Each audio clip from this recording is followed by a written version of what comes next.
Hello, hello, hello, hello, hello, hello. Everybody coming into the chat. Everybody coming into the chat. How's everybody doing this evening? It is Sunday evening. Yes. What time is it? Well, it's about my normal time to come on, right? Artist Life number one. Nice to see you here, Artist Life. Thanks for joining. We'll have a lot more people coming in a moment. We'll have them come in and we'll get going.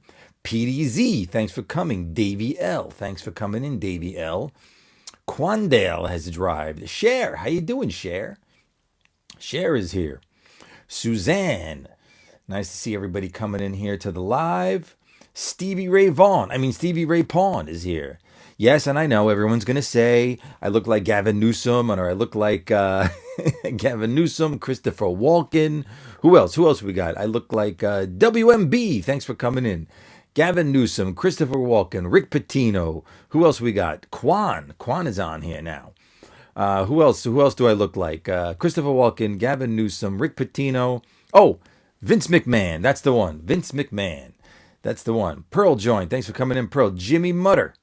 Jimmy, hello, Mutter. Hello, Fada. Here I am at Camp Granada. Jimmy Mutter's here. Nice to see you, Jimmy Mutter. Thanks for coming in. Nancy Bader has arrived. Nice to see everybody coming here. Greedy, Katie. Katie is in the house, in the room right now. That's right. So who am I? What do I do? What's going on here? Who's all liberals? Not in this room. Opinion on Ralph Lauren suits? Well, Ralph Lauren makes suits in different places with different factories in different countries. So it depends on which label. Are we talking about Lauren, which is the green one, which is usually in Macy's? Or are we talking about Ralph Lauren purple label? Or are we talking about black label Ralph Lauren? Or are we talking about polo Ralph Lauren? They're all different. So you get different qualities based on which label you're buying. Now, the purple label was supposed to be made in England. That was the whole concept behind purple label. You said everyone thinks you look like a liberal? No, I didn't say everyone thinks I look like a liberal. No. Well, you could infer from what I said. Yes, you could infer that. But people think that I look like those people because of my hairstyle. That's what they think. Although my hair's a little messed up right now, and I don't have a shirt and a tie on because it's Sunday night. What am I going to wear? A tie Sunday night? I usually wear, every live I'm in, I have a shirt and a tie and a suit. Now I got a sport jacket with a lavender purple turtleneck. And look at this jacket. This jacket has like purple and brown together, and I'm wearing these chocolate brown cashmere and wool flannel pants. For those of you who don't know what I do, I'll tell you right now what I do. I make custom-made clothing for men. I'm a clothing designer for men. I've been doing it 35 years. I'm in New York City, but all my clothing is made in Italy, and then it comes here to the States. And I also make appointments with customers, individual people, one-on-one, to make their wardrobes for them every season: spring, summer, fall, winter, special requests, all kinds of things just like that. Hey, Chevy, bowling, yeah, bowling, Italia, yes, Italy. The jacket and shirt look fun. Oh, thank you so much. Yeah, this is merino wool turtleneck in the lavender purple. It's like a lavender, dark lavender. The jacket is nice. You know why? This jacket has no lining inside. Look, just this little piece. The back of it has nothing here. There's no lining. There's no shoulder pads. That's my own shoulder right there. So there's no padding. No padding there. It's all natural. It's a good thing to wear with jeans and hang around. But what happened was he's in the same. No, I'm in the airplane tonight. Tonight I'm in the G650. I'm in the airplane tonight. Just okay. Thank you for Kevin for coming in. Appreciate that. So share it out to your friends, because I got a question to ask you about this TikTok shop business. Share this live. Follow me here so you know when I'm coming on. I usually come on around midnight, and sometimes we stay on like till 3 a.m. But I got some work to do because tonight I had a late night appointment. I just got back. Somebody called me up. Somebody I know. You look nice, man. Hope you have a great year. Thank you. Thanks for coming on. Why did this guy want to meet someone late? Well, he wanted to meet late because sometimes people call him and say, hey, I got to see it now. You got to come now. So if I can, how can I contact you for questions or an interview? Well, you can just send me an email at hello@suitcafe.com. Hello. The only thing I don't like about the turtleneck is look what's going on my neck. Don't you think this would be better? Check this out. Woo, look at that. See? A little lift over here. Right? Better for my neck on a turtleneck. Not on a tie. That doesn't happen when I got a tie on. Only the turtleneck. hello@suitcafe.com. I had a lot of people contacted me, DMs on TikTok, and my email, hello@suitcafe.com. And I sent photos of shirts to make custom shirts for them. I sent photos of pants to make custom pants. A lot of you wanted some to get the, not a lot, but some, wanted to get the Casualana. The Casualana suit is online right now. That's the suit I showed. Well, the mannequin's off to the side now. But the Casualana is the beautiful, and I made it just for you guys on TikTok, because my suits, they start 1,250, 1,650, 2,150. Those are the prices for suits, which is really not bad. Chill, man. My girl's on TikTok. Okay, Joe Palacio. Thank you, Joe Palacio. What's the website? Suitcafe.com. That's my company. Same as my name right here on TikTok and all my social media. Everything is under Suit Cafe. So if you Google that one word, my YouTube channel too will pop out. I got a lot of cool videos on there. Unboxings of products that I've made for different customers, all kinds of things. Shoes, shirts, beautiful overcoat. I made a beautiful cashmere coat, Loro Piana cashmere with full mink on the inside. You got to see that coat. That coat was phenomenal. That's on my YouTube channel, the unboxing of the $20,000 mink coat. That's an amazing one. Made in Cesena. No, made in Italy. Made in Italia. Tutto Italia. Made in Italy. Hey man, wear my suit from the other day. I'm not wearing the same suit from the other day. No, I'm wearing a different. I try to wear something different here all the time. Sometimes I duplicate, So that's what happens. You think you're slick? I don't know. Maybe I am. Maybe I'm not. I don't know. But I've been doing this a long, long time. Really longer than anybody. I've seen a lot of TikToks as my algorithm. I plan on moving to New York in the next year. And to come have an appointment, absolutely, we'll build a whole wardrobe for you. But you can just buy one. You don't have to buy 10. No problem. What's a good starter suit and price? Well, a good starter suit is a charcoal gray or a navy blue, something all-season fabric. And that's my Casualana. That's why I made it. $395 with the coupon cash 100. I didn't take it down because people said I want to get one. And when is the coupon over? I said, don't worry, I'll keep it up. I'll keep the coupon up. So that's what I did. So I'm very good, but I'm not a pastor. Not tonight anyway. Everything you sell, no, I don't make anything in China. Everything I sell is made in Italy, including the fabrics. So we have here lots of nice fabrics. We have tonight we showed some linen. These are some beautiful linen fabrics. These are all Italian in 100% linen. This is a new type of linen. This is the dynamic linen. The dynamic linen doesn't wrinkle as much. So it's really, really nice. Every color. You got every color here in linen. You can make suits. You can make a jacket. You can make pants. You could do a lot of things. And all the materials are Chinese. You say Chinese? You say Chinese. Okay, you could say Chinese. They make fabric in China. They do. But you want to know something? The Chinese fabric doesn't feel so good. As soon as you touch it, you know it's Chinese fabric, right? As soon as you touch it. And my customers are going to know. They're going to know the difference, right? Let's look at the label closely. What label? This is my label. It says Suit Cafe made in Italy. Right there. Made in Italy. That's the label. That's the label right there. First of all, I've been doing business in Italy. Not that I got to explain anything to you, but I've been doing business in Italy for 30 years. And my father started going to Italy in 1978. And my grandfather went to Italy in 1958. 1958. He took one of the first jet airplanes that went to Europe, and he went there. He went to Italy, he went to France, he went to Spain, he went a lot of places to bring clothing back to the States because he had 10 stores.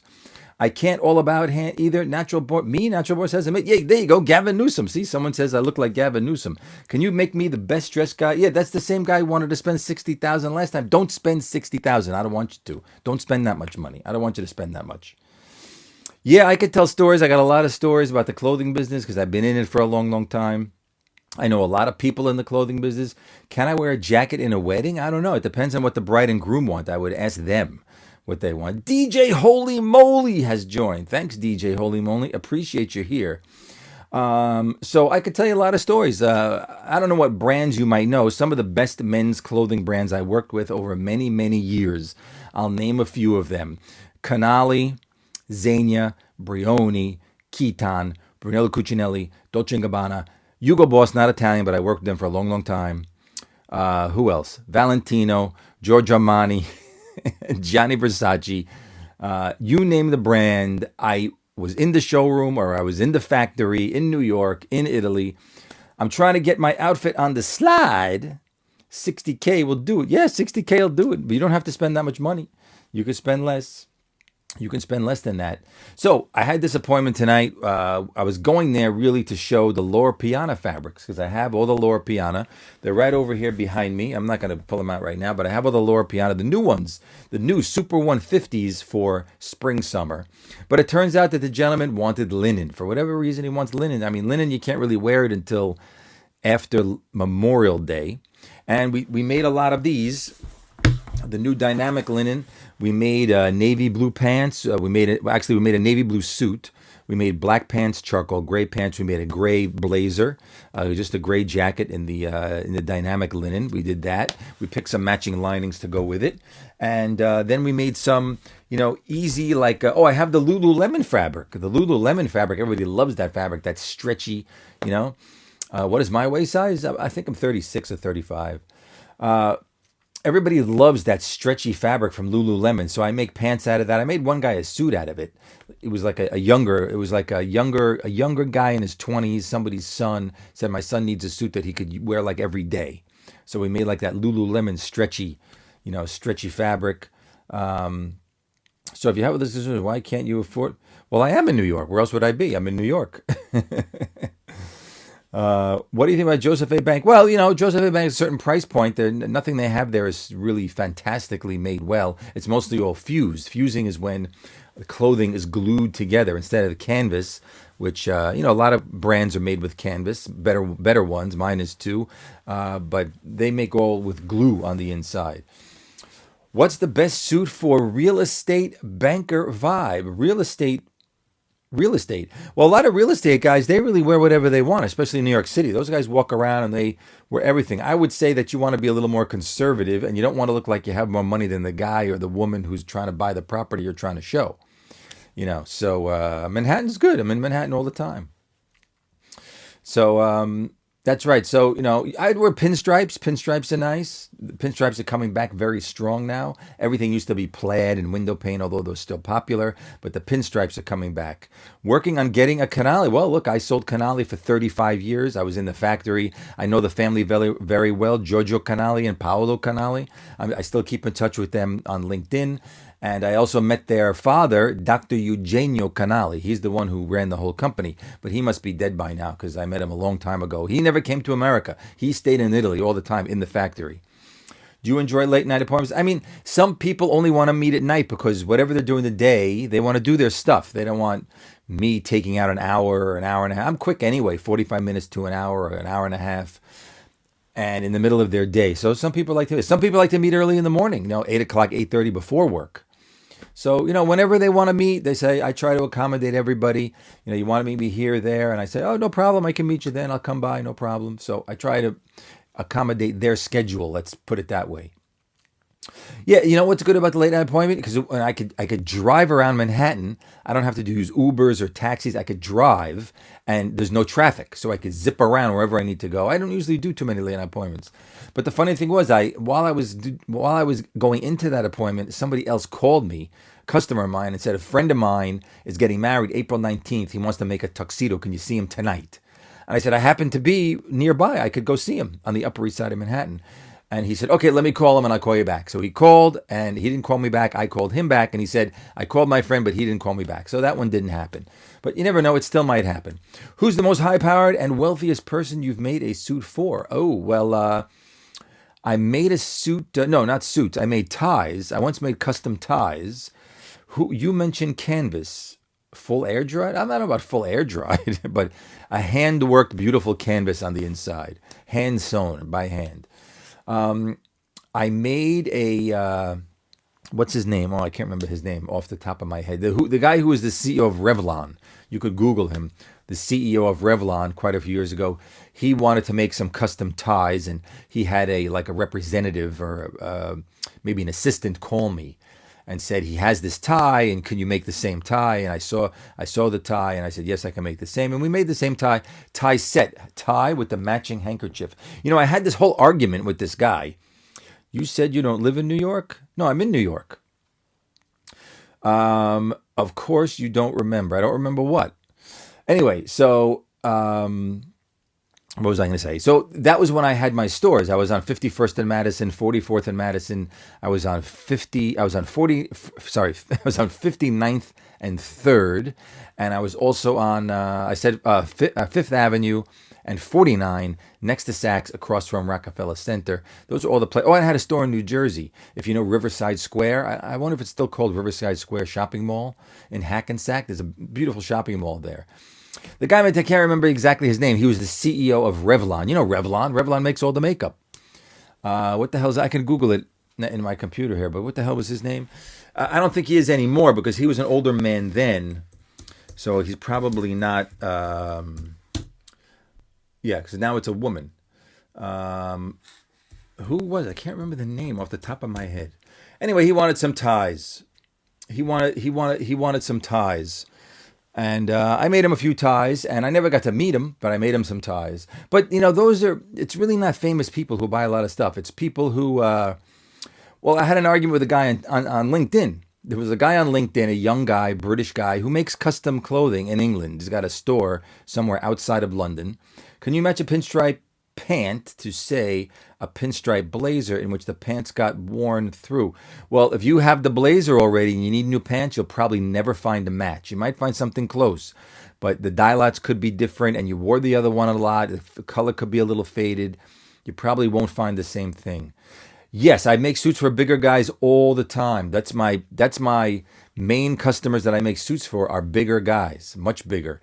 I would say my average waist size that I make is 42 to 44 inches. That's the average. So I make 46, 48. I make bigger.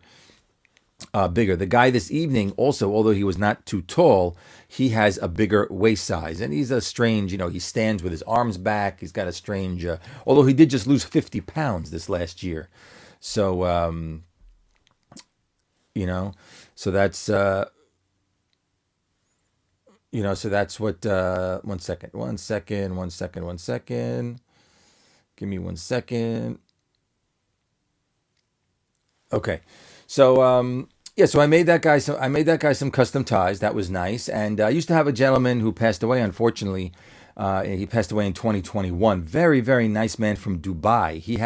He was the guy that built the Burj Khalifa. He built that big fancy shopping mall. He was an architect and he had a construction company.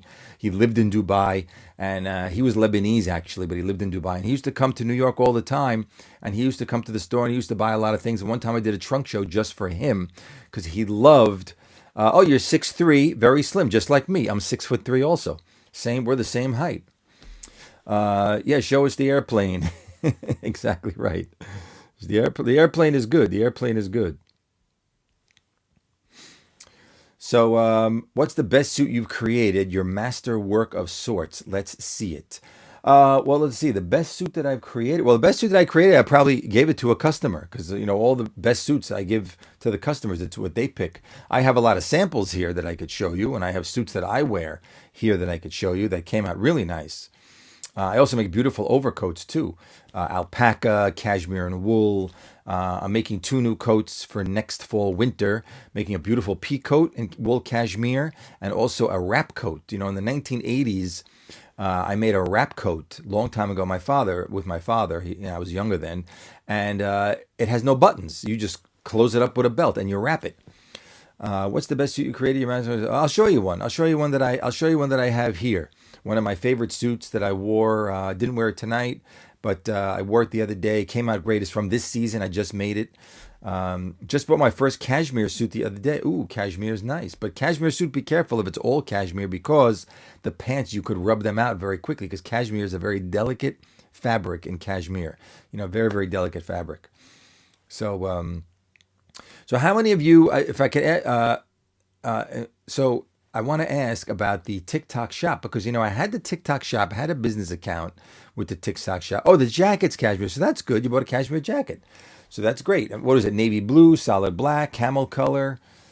What was the jacket made out of?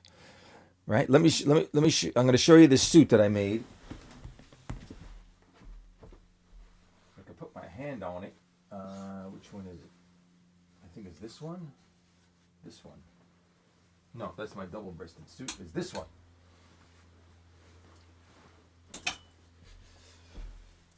Okay, so here's a beautiful suit that I made. Right, here's a gorgeous suit that I made. This is a beautiful charcoal gray.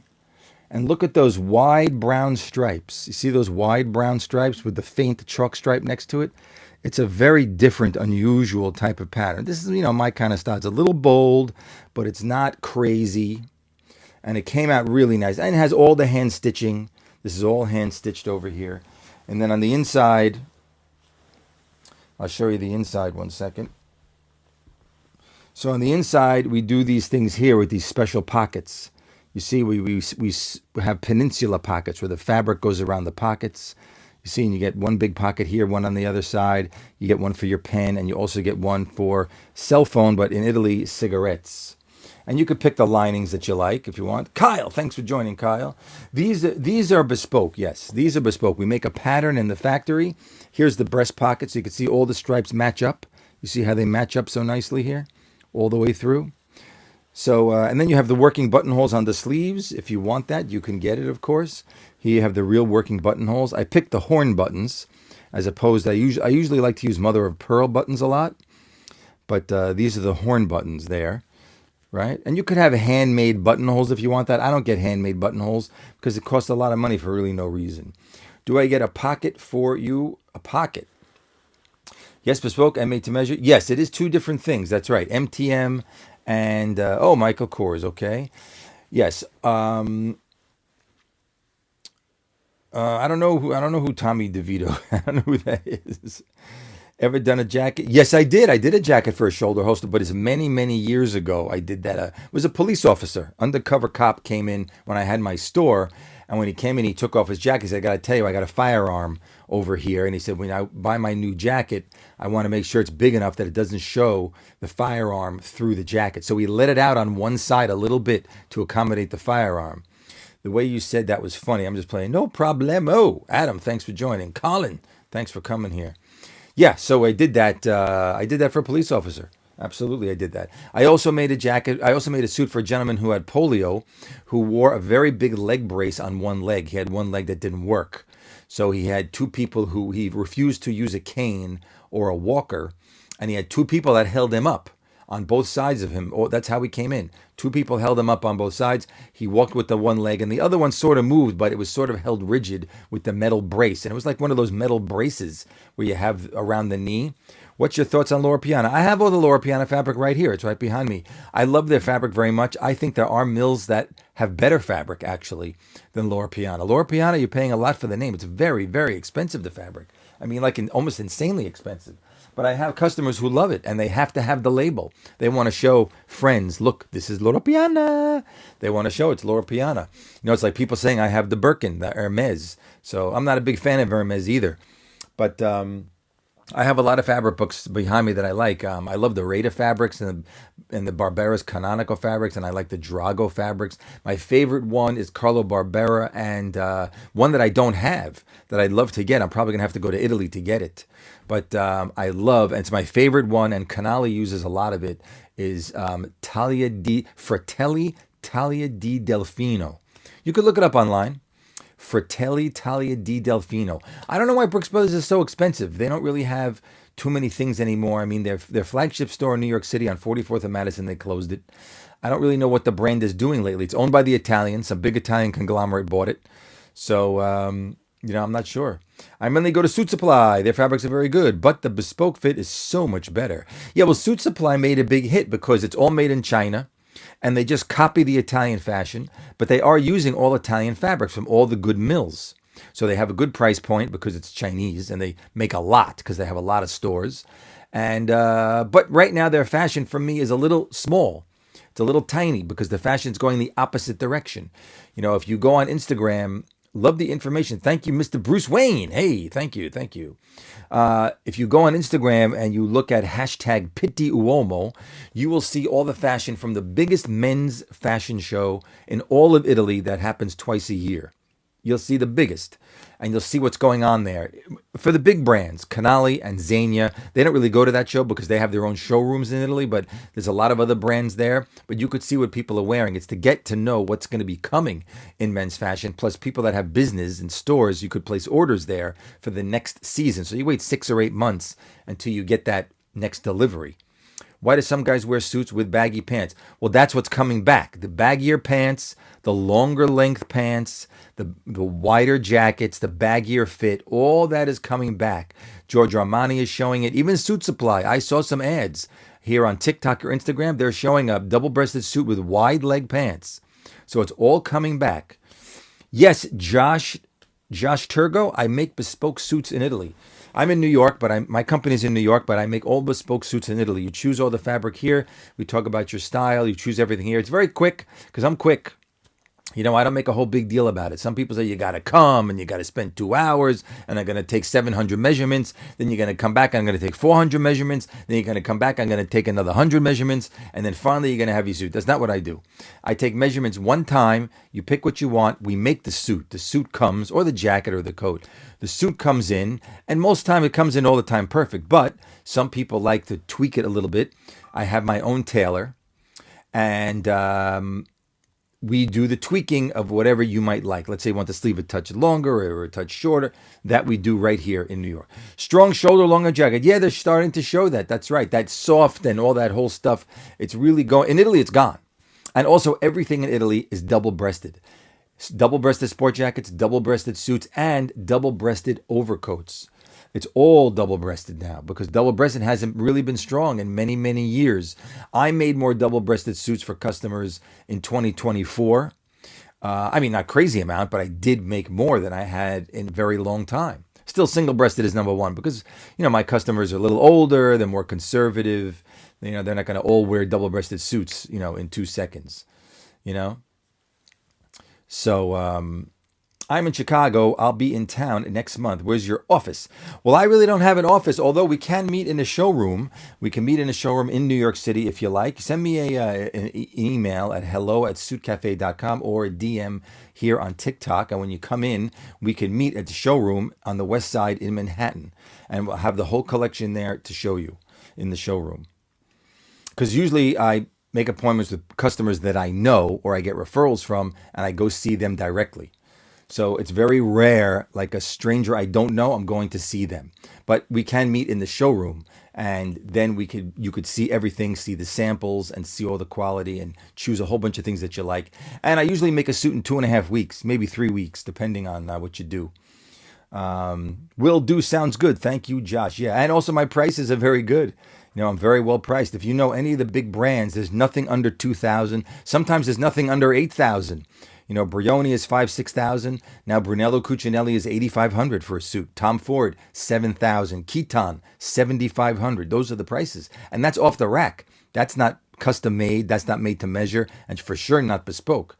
Made to measure from Kiton is 10,000 for one piece, one suit. So I start 1,250. $1,450, $1,650, $1,895, all depending on the fabric that you choose. Depends on the price. Kiton is untouchable for most people, but look, they have their customers. They have stores all over the world. They're selling, no question. They have their customers. They got a huge department in Saks Fifth Avenue in New York City. Is it worth it for that for 10? No, it's not worth it, Chevy. It's not worth it at all. You get to a point of diminishing returns. What is it? It's fabric. It's sewing. Sure, they have a factory and somebody worked 60 hours just to make the one jacket. Okay, but what are they? They're not working for Chase Manhattan Bank for $45, $50 an hour, whatever it might be. This is someone in a factory somewhere in the fields in Italy, somewhere in the middle of nowhere, making a suit. So you get, it's beautiful, no question. Handmade, fits great, the best fabrics. But 10,000, I don't know. It's a point of diminishing returns. You go up and up and up until you say, you know what? 3, 4, 5, depending on what the fabric is, what I'm getting. Then you say, no, 5. No, I'm going to go 4, 3, 2. Going to go the other way. Unless it's something crazy like a vicuna. Vicuña fabric. It's hard to get it. You got to go in the mountains with a special goat and shave under the neck. People can only get it like once a year. Very rare fiber. It's crazy expensive. You want to make, someone once wanted me to make them a Vicuna overcoat. They didn't know what the price was, so I priced it with Piacenza. Piacenza makes beautiful cashmere, and they're known for the best cashmere, like Loro Piana. They're the competition for Loro Piana, Piacenza, but Piacenza is lower priced. So they had the Vicuna. So I said, how much Vicuna navy blue overcoat. You know how much the coat was? $40,000.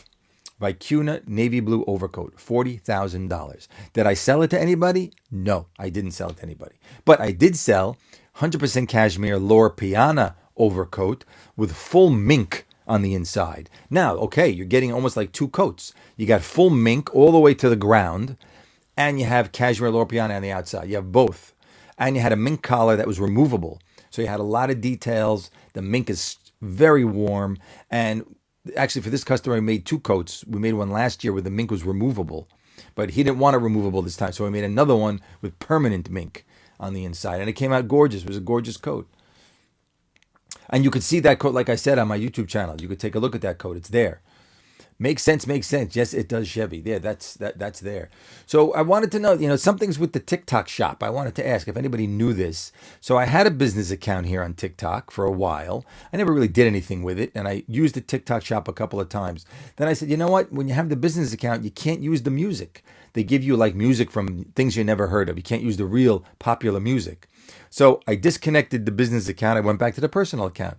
So now with the personal account, I don't think I could enter my items in TikTok shop anymore until I connect back to, it asked me to connect my personal to my TikTok shop.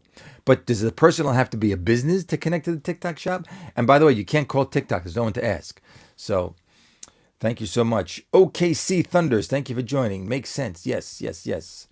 So we had that appointment tonight, and that went pretty well. Now tomorrow we got to go through everything and get everything ordered for the customer so he can get everything before the end of March, because that's when he wants it. Even though it's early to wear linen, even in the end of March, but that's when he wants everything, at the end of March.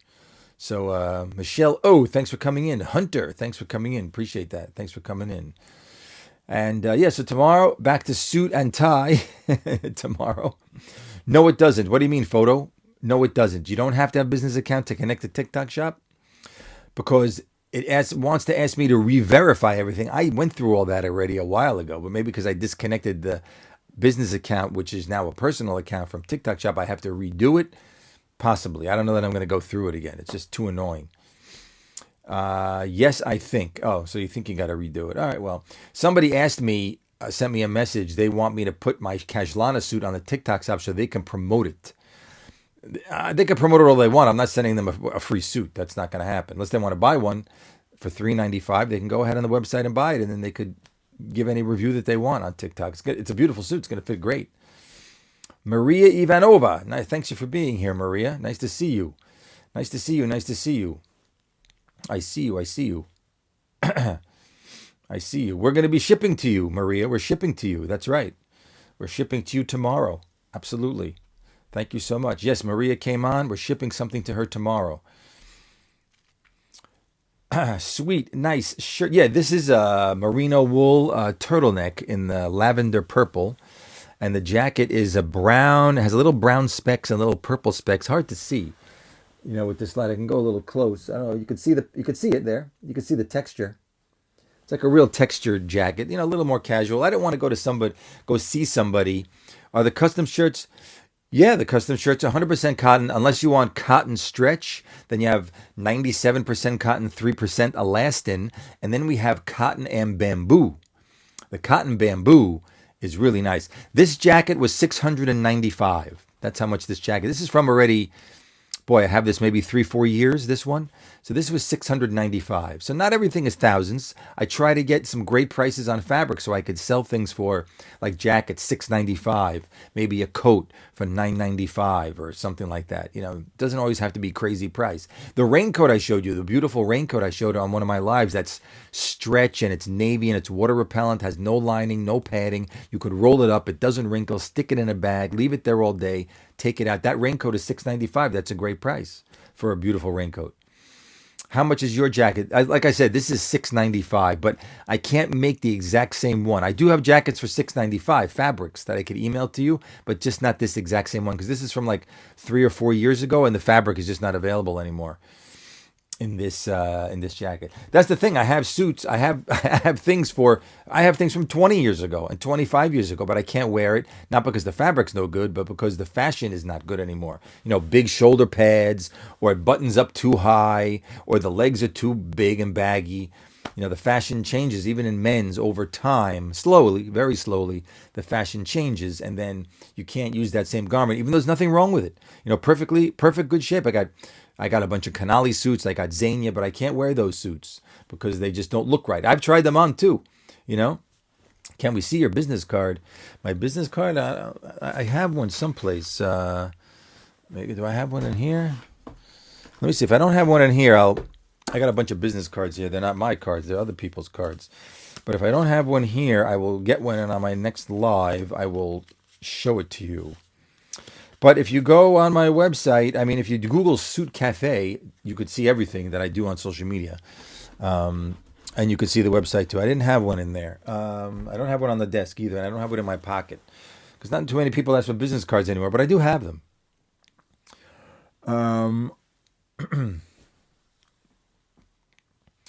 Let's see, Paul. Yeah, I don't have Paul.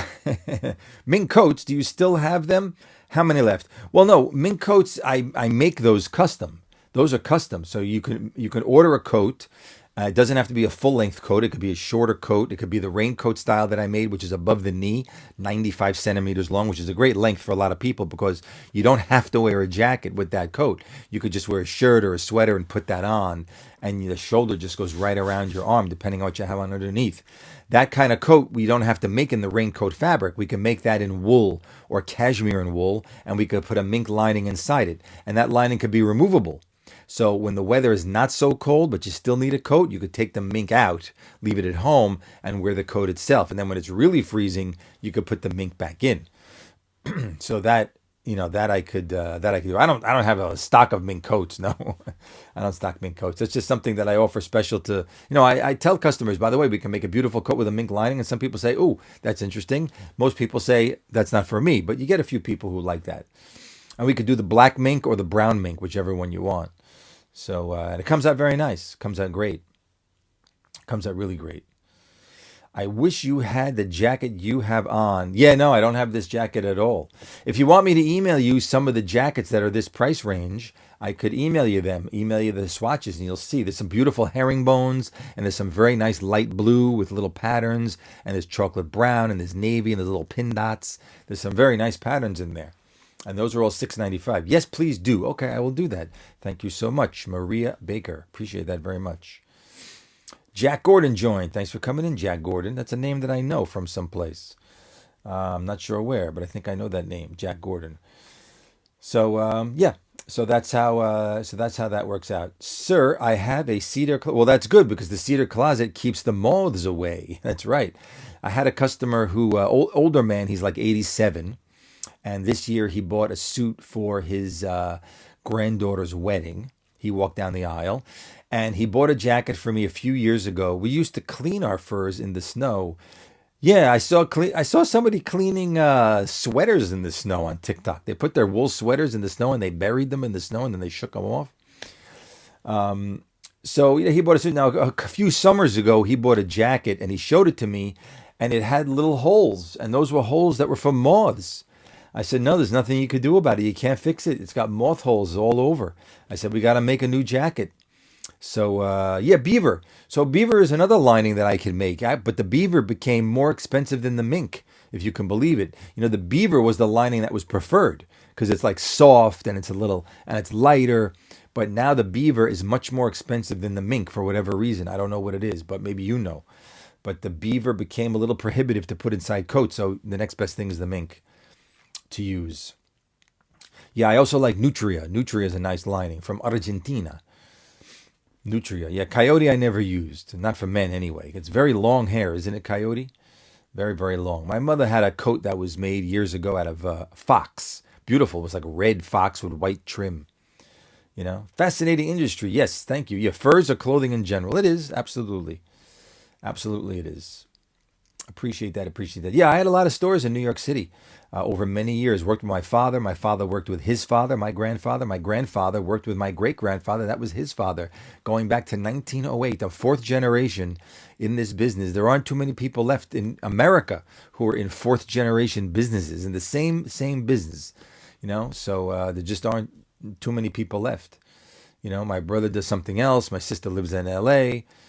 So maybe you can put a green stripe with red stripe on that jacket you have on where the cooler is. Put a green stripe. Well, I can't change what the fabric is. The ones I'll show you, the fabric is that's how it's going to be. You can't weave a new fabric. Let's put it that way. So, but what I can do, which I've done for other people, and they come out very nice. When you buy a sport jacket, we could put an inlay. You ever see an inlay inside a sport jacket? I don't have one here to show you because I gave them all to people. But you have the jacket, and you can zip it up in the center. It's got a zip over here and a zip over here, and it's an inlay just in the front made out of wool and cashmere. It could be gray, navy, black, or camel, depending on if you want to match some color in the jacket. And then you could zip it from the bottom all the way up to like a turtleneck.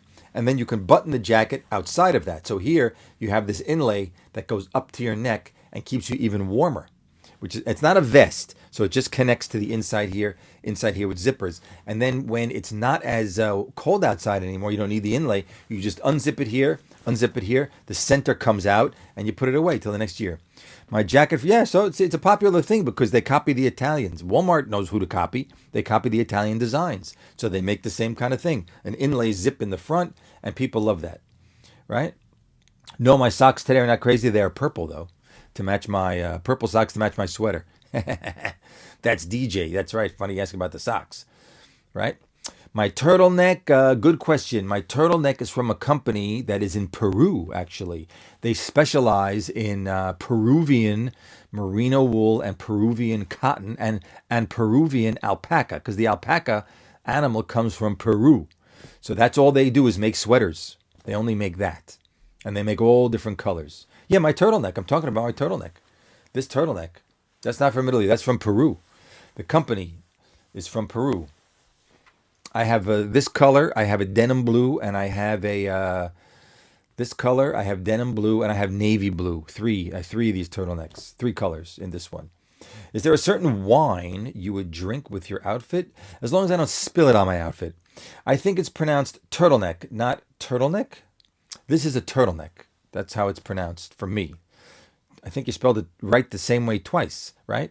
In my country, they taught me how to make wool. Oh, interesting. You shear the wool from the sheep and you could spin it and just make the fibers, right? And then you can make the actual wool. Very interesting. You could put it in a big spool, right? You have the English UK cut suits. I mean, we could copy anything if you want.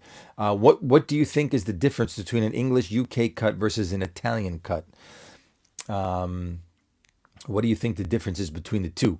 My personal taste is what the Italians are doing. The British fashion is really a little different. They're a little off for whatever reason. It never really looks like it's spot on like the Italians. You look at like Italian fashion, it's like wow, that is amazing. You know, they make an art. Everything's an art. You know, I used to do business with a company that makes beautiful gloves. You could look them up on Instagram. It's called Mazzoleni. Write it down. Mazzoleni. M-A-Z. Might be 2 Z's. Mazzoleni. Mazzoleni. Leni. Mazzoleni. Yeah, so look up Mazzoleni. It's a Scottish word pronounced with A, not like animal. Okay, I'm not sure. Anyway, Mazzoleni, beautiful gloves. So they make a science out how the glove is supposed to fit your hand. So they say, okay, try on a pair of gloves. So the gloves are not small, medium, large. They got to buy sizes: 8, 7.5. 8, 8.5, 9, 9.5. I'm talking about men's sizes. So your gloves come in sizes. So 9 is about a large. That's my size. I'm a size 9. And they have 9.5, 10, 10.5, 11 would be XL or double X in an 11.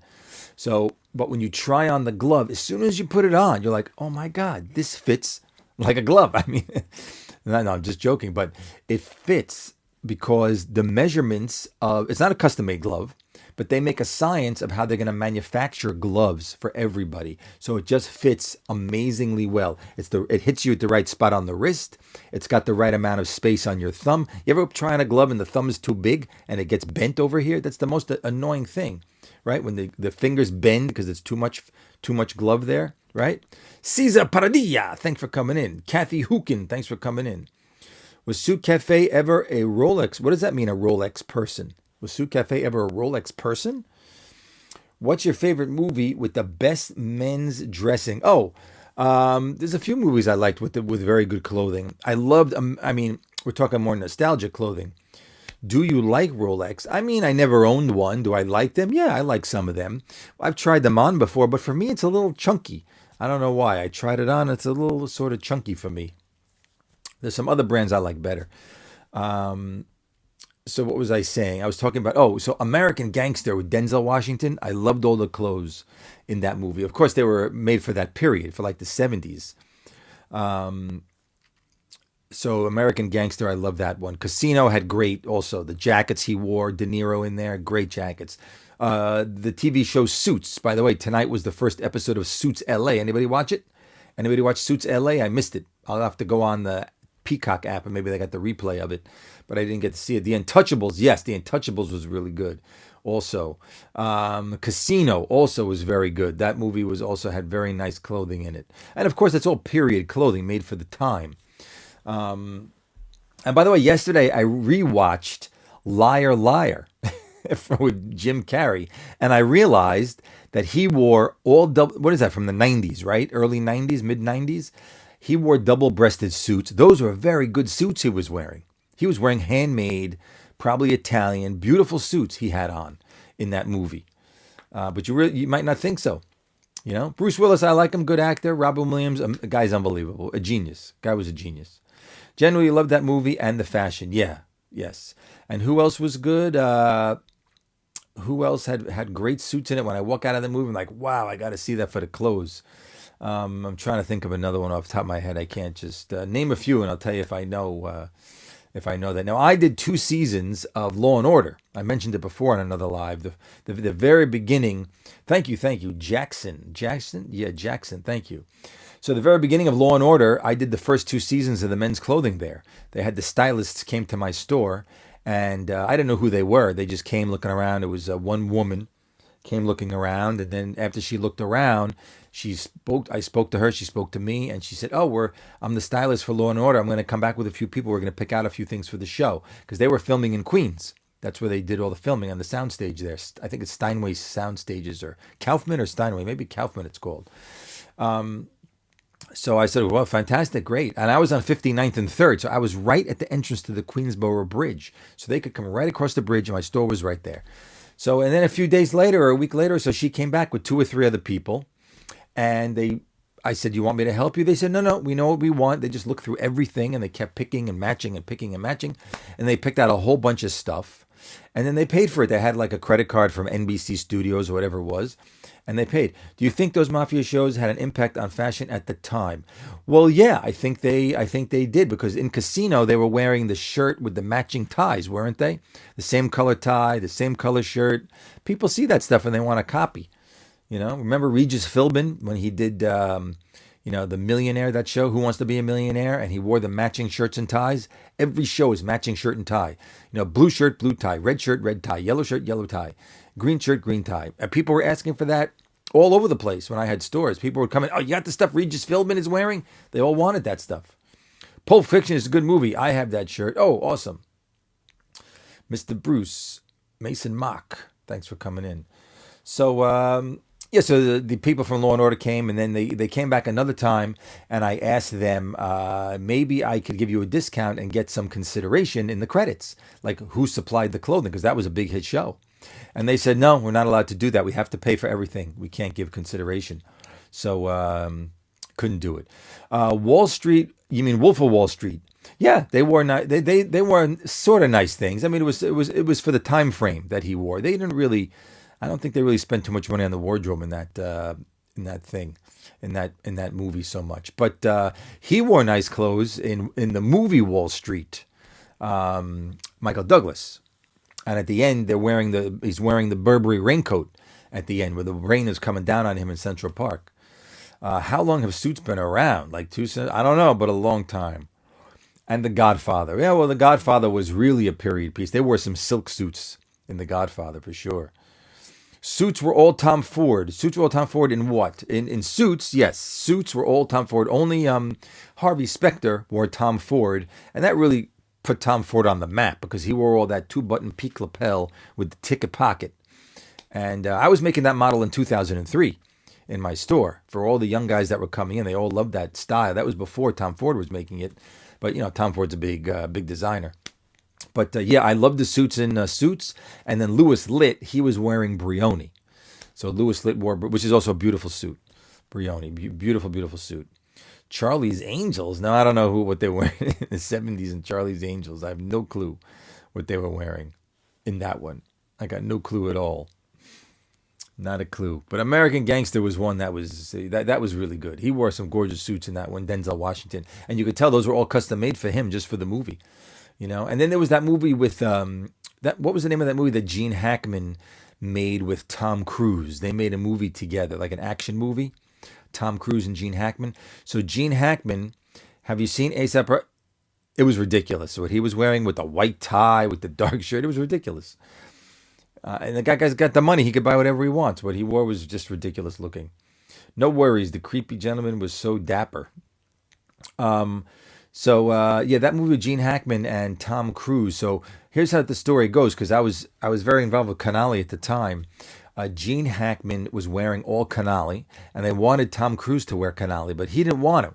Tom Cruise didn't want that. Was that The Firm with Gene Hackman? Yeah, he played the attorney. That's right. They both played attorneys.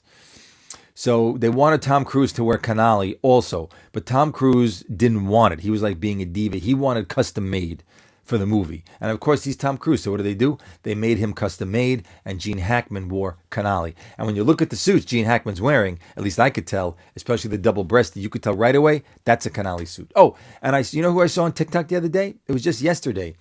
Dr. J, Julius Erving from the Philadelphia 76ers. Remember him, Dr. J? You could lie to me all day and I listen. That's funny. Remember Dr. J from the Philadelphia 76ers? So somebody went up to him and said, "What are you wearing?" And he was wearing a suit, but it was 3-button suit, which really isn't happening anymore, but nice plaid. And he opened the label and it said Canali. But the problem was, I noticed that the label was a very old Canali label from the early 1990s, which is not that label anymore. So he was wearing a Canali suit, probably had it made for him because he's really tall. And it had a very large shoulder. So that was a very old suit he was wearing. He probably had it in the closet. Right? Facts. You could convince me to get any suit. Flush it, download. Thanks so much. Appreciate that. So, so like I said earlier, I made the Cashllana. It's a beautiful wool and cashmere. Lana meaning wool in Italian, cash for cashmere. That's exactly the blend of the fabric. It's 95% wool, 5% cashmere. Why cashmere? Cashmere is soft fiber. So when the suit gets a little wrinkled and you hang it in the closet, because those fibers are soft, they expand out and the wrinkles fall right off. So that's why I made it that fabric. It only comes in 3 colors, in navy blue, charcoal gray, comes in black. The black one's not on the website yet because it wasn't ready to take photographs of, but it's on there for $4.95. I made a coupon, cash 100 for $100 less. Now those suits, do you know about the company Lakeland? I don't think I know the company Lakeland. I don't think I know that one. But I did see a company on, it was on Instagram the other day from Italy. It's called Waterville. And I bought clothing from them in 2012. I bought clothing from them in Italy. I was in Italy. I saw the collection. They make beautiful stuff. They make outerwear with like leather trim and like a puffer jacket, but it's not made out of nylon. It's a puffer jacket made out of wool or a puffer jacket made out of cashmere. Really nice. You ever saw Pini Palmer? Yeah, I did see them. I mean, I didn't see them up close, but I did see them on Instagram. I've seen that one many times. Leather with sheep trim. No, not leather with sheep trim. It's cashmere with leather trim. The opposite. Anyway, they make a beautiful product, not very expensive. They make things like vests, like outerwear vests, things like that. And I just saw their brand just popped up on Instagram. And I said, I bought from you guys in 2012. They're no longer in the United States, that company, Waterville. I don't think anybody carries it anymore. I was the only one at the time. Pini Palmer looks like a nice product. I haven't seen it up close, so I don't really know it, but it looks nice. I've been on their website, so it looks nice. Sorry, the company. Oh, that's the company? Lakeland is the company you mentioned? I don't know. I don't think I know that company, Lakeland. No. What is the most cringe suit you have seen? Oh, there's a lot. There's a lot of cringe suits. As soon as you see it, like boom, this suit is not good. Ted Baker made some solid suits, but they're only in the UK.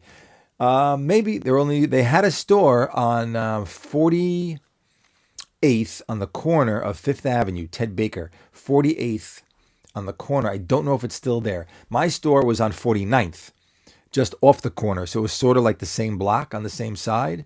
So they were on that corner and I was sort of like towards the middle. That's also right across from Rockefeller Center. If anybody knows where they put the Christmas tree and the ice skating, that's where I was, Rockefeller Center. I believe in 1940s era, but potentially older. Oh, so you like vintage looking stuff. They was all over America, but they shut them down all here in Chicago. Oh, that was Paul. You mean Ted Baker. Look, sometimes these brands, they sell the name as a license. So it could be in the UK that Ted Baker is the Ted Baker Company, right? The reason I keep leaning to this side is I got a microphone. There's a microphone next to me. So I'm sort of leaning. See, there's the microphone. I'm sort of leaning towards the microphone when I talk. So Ted Baker, some of these things are licensing. I'm not sure if that's the case with Ted Baker, but Ted Baker could have the Ted Baker Company, UK, LTD, whatever it is, and they're running the company in the UK.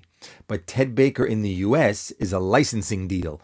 It's not Ted Baker in the UK. So they sell the name to another company, and that company gets to make different products and open stores, put the label and sell it in a different way than they're doing in the UK. Now, maybe the people in the UK have control that if they make a mistake or they don't follow their directions and on the brand, the brand image, they could take the license away. Maybe that's what happened, right? Maybe these people who had the license, they didn't follow the contract and they lost the license. So now Ted Baker is no longer in the US. Maybe somebody else will come and make a license for it, or maybe the Ted Baker Company, maybe they don't want to come here. Come here in America, it's a big, big investment. You got to have an offices here. You got to have stores. You got to have rent. It's a huge investment to come here. You got to have a big, big operation, to have stores in different countries. Only because of the doors or papers they used. I'm not sure what that means. I have a Ted Baker suit. Oh, okay. Very nice, Sean. Thank you, Sean. Thank you. Sounds like it. I think you're right. Yeah, see, it sounds like it. Could be a licensing thing. A lot of things are licensing these days. That's the big money. There's big, big, big money in licensing. Look at this company called, I can't remember anything tonight. This company that bought Barney's, right? There's a company that bought Barney's, and they also bought a lot of other brands that went out of business, brands that went bankrupt, like Barney's New York, right? What is a Ted Baker suit? I mean, it's a suit, and it's known to be like a slim, skinny, kind of Britishy kind of look. Area Amazon suit. I didn't see anything on Amazon that was decent except for jeans. You could find some cool stretch jeans on Amazon. If you had to pick one for the rest of your life, Peak or Notch. I personally like Peak. I like peak lapels. I do. I like double-breasted suits. I have a few, and I have peak lapel single-breasted suits. I like peak lapel. I think peak lapel is nice. Wow, sir, remember? Sure, I used to go to Bendel's to get my hair cut. I used to go there when it was on 57th Street. Remember when Henry Bendel was on 57th Street? They had that big, big store. They had a hair salon on top. And I used to go there to get my hair cut. It was great. I was paying like $150 for a haircut. What am I, nuts? Now I go to the barber for $35 and I get my haircut. I used to go for $150 for a haircut when I was younger. It was crazy. Just craziness. And now then Bendel's moved to Fifth Avenue to another spot, and now it's out of business, closed. No more. Yeah, the salon was at the top. Henry, there was a girl there who was cutting my hair, and I went there because she did a good job. And then when she left Bendel's, I followed her to another salon on Madison Avenue, second floor. I followed her there. And then she moved to Tennessee or something, so that was the end of that. I had to find a new place. I'll tell you, I had to find a new place to cut my hair. So my brother said to me, he goes, I get my hair cut at Momotaro. I'm like, Momotaro? Momotaro thought you were up. Come on. Mancho 2? Mancho. William Shatner is my favorite actor of all time. I love William Shatner. He's my favorite actor. Anyway, so I heard of people paying about $80. Well, look, not in New York City. There's plenty of places to pay even more than $150 in New York City. There used to be a place called Bumble and Bumble. Who remembers Bumble and Bumble? Bumble and Bumble, I went once because people said, oh, you got to go to Bumble and Bumble. I went one time. It was near where I lived. It was on 56 between Lexington and 3rd Avenue. It was Bumble and Bumble. You go in there, right? You have an appointment, and then the hairdresser, the hair cutter, has an assistant. Every hair cutter had an assistant. So who's going to cut your hair? Oh, Dino. Dino is cutting your hair. Okay, I'll see Dino. But this is Dino's assistant. So Dino's assistant would come. Oh, would you like a coffee? Would you like espresso? Would you like some vino? Would you like some water? No, I don't want anything. Okay, we're gonna bring to the hair now. We're gonna wash your hair now. So they bring it to the first. They give you a robe. You gotta take your shirt off. You gotta put on a robe, right? What's the highest you heard of a men's haircut? I mean, I'm sure there's crazy things going on. People come to their house and cut their hair. I'm sure of it, right? I'm sure of it. So you go to Bumble and Bumble, and then, the assistant shows you around, puts you in a chair, then they move you to another spot where you get your hair done. I mean, hair washed. Then when your hair is washed, they get someone to dry their hair with a towel. Then you sit in another seat. They give you another cup of coffee. Finally, Dino is ready to cut your hair. You're going to go see Dino now. So the assistant takes you to Dino, and Dino's standing by his chair. What are we going to do today? Do this, do that, do that, do this. And then Dino cuts your hair, and then you pay a lot of money, and then you get home, I hate this haircut. It sucks. That's what happens. So I decided to go to this big chain. Like in New York City, they got these chains that cut hairs. Are you dated a Dino? Okay. Every seventh cut is free. Not in this place. Let me tell you something. Good evening. Hey, San Fran, Enrico. Nice to see you from San Fran. I haven't been there in a long time. I used to go to San Francisco like once or twice a year. I used to stay at the Omni. I think that's like the more like financial district. I used to stay in the Omni. And one time I stayed at the Ritz-Carlton, I think, in San Francisco, which was very nice. I stayed there once also. It's like at the top of one of those hills in San Fran. I like San Francisco very much, but I think you got a big problem with all the crime and the homelessness. I remember seeing it years ago over there. Yeah, nice hotel. The haircut wasn't good for $150. Right, the haircut stunk for $150. So then I went to this chain place, right, where everybody had a fake name. One second. TikTok wants to make sure I want to stay on my live. I got to do something on the screen to tell them I still want to stay on live. Yeah. So, what's bad? Oh, it's bad now. Yeah, bad now. Supreme made a super thin summer flannel on in knitting mills here in Yonkers. Very interesting. I don't know they had knitting mills in Yonkers. I'll come to New York once and I'll get my stimulus check. Okay, excellent. The tag is white. Okay. So I used to go to this chain, not Supercuts. It was nicer than that. But everybody had a fake name, right? It wasn't their real name. This is rhythm. This is dancer. This is disco. This is, everybody had a fake name, and that's who's going to cut your hair, with some person with some fake name, right?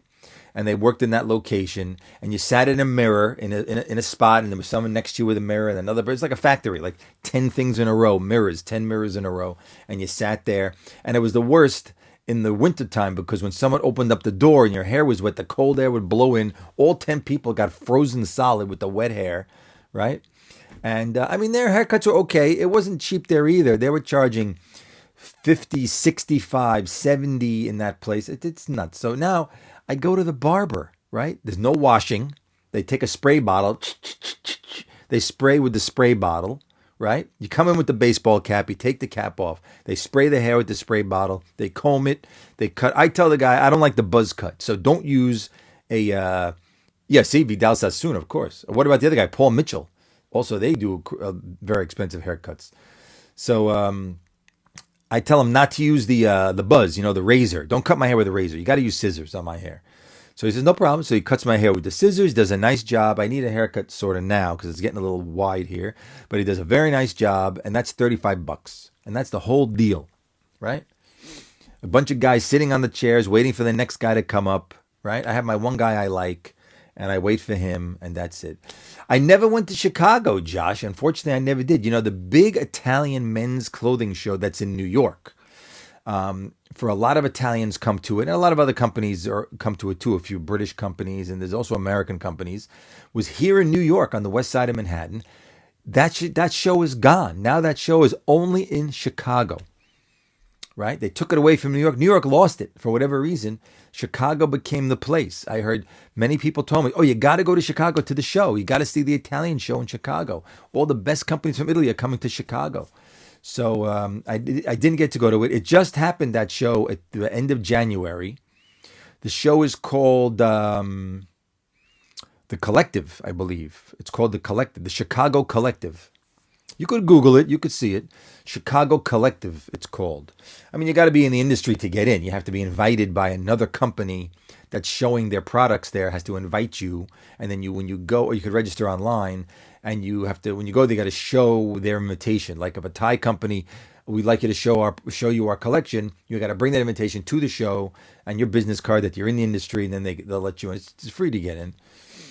So so like I said, Chicago Collective, and I don't know where it is. It must be in a big. There must be a big place in like a convention center in downtown Chicago. That's got to be where it is because it's a big show. Everyone has a booth, and there's long aisles to walk through, and there's a separate section for the Italians. They come to show everything that they want to sell. It's for ready to wear. It's not for custom. It's ready to wear, not for custom. The big show for custom is in Italy, is called Milano Unica. Milano Unica is a show where all of the best fabric mills that make the fabric go. They're all there. Loro Piana is there. Tale di Delfino is there. Reda. All of them are there. And you could see all of their fabrics and talk about how they're going to send you some books of fabrics. And if you have to pay for the books, how much you think you might order, how many meters of fabric you use every month. They want to know all this stuff, you know. So that's the Chicago Collective. Used to be a collective in New York on the pier on the west side. If you know Manhattan, they got those piers that they cover them up, and they do convention centers there, conventions, exhibitions, And the Javits Center is over there too. They had it once at the Javits Center also. Those shows. So I posted on my account earlier this evening when I arrived to the gentleman's building that I was going to be going in to meet him, and then I did a follow-up video, but I didn't post that one yet. That one I didn't post yet. And by the way, I'm going to come on live tomorrow during the day. The stores you had, did you guys do custom or was it off the rack? No, what we had, we did offer some custom, but we never really sold it because we were off the rack. We had big inventory, huge inventory. We had hundreds and hundreds of suits, big collection of jackets, a lot of 600, 700 shirts, thousands of ties we had in each store, not just in one. But we sold the very well-known high-end Italian brands. So all those brands I mentioned, those are the brands that we sold. So we had Canali customers and Brioni customers and Corneliani customers, and Belvest is a beautiful brand. What's favorite slice for a pizza? Favorite pizza slice? I haven't had real pizza in a long time because when I turned 40, I became allergic to dairy. So unfortunately, I love pizza. I haven't had a real good slice in a long time. Wherever I go for pizza, I always got to ask, you have vegan pizza? You have vegan? I only need vegan. I feel like an idiot. You got vegan? But what could I do? But, there is a place that sells a vegan pie, but you got to buy the whole pie. But it's more like a personal pie. It's like 10 inches. And as long as you buy the whole pie, they will make it vegan for you. And you could do it yourself toppings. So you could say to them, I want the peppers. I want the peppers. I want the peppers and the onions. And I want, what else do I want there? I want peppers and I want onions and I want slices of tomato. And they make it with the vegan cheese. And they make a personal pizza for you, and it's regular crust, not gluten-free, and it came out great. It was very good. A mozzarella cheese, not real cheese, but like a mozzarella style, and it came out very, very good, and I ate it, and I liked it. I'm going to go back to that place. I usually like a slice of pizza. I used to eat the ziti pizza. Everybody know the ziti pizza? Huh? Vaniero's Bakery still on 1st and 11th? I don't know. I'm not usually over there. I lived over, not by 11th. I used to live on Riverside Boulevard on the west side. One of those Trump buildings. They got a bunch of used to be Trump buildings. His name is not on them anymore. He sold all of it. I never went down to Katz's Deli ever. I never went down there. 2nd Avenue Deli I like, but it's like crazy expensive. What's that gourmet grocery? Which one? Which gourmet grocery? The one that Bethany Franco was in the other day? Is that one? Or are you talking about Citarella? The gourmet grocery, Citarella. Talking about that one? There's Citarella with a Z. Oh, yeah, Z. That's on the west side. What the hell is the name of that one? I know what you're talking about with the Z. On the west side. It's on the west side of Manhattan. It's still there. It's still there. People still go there. They get their challah bread. They get their coffee grinds. They go in there for sandwiches all the time. They have croissants. People go there all the time, but it's on the west side of Manhattan. It's like on Broadway.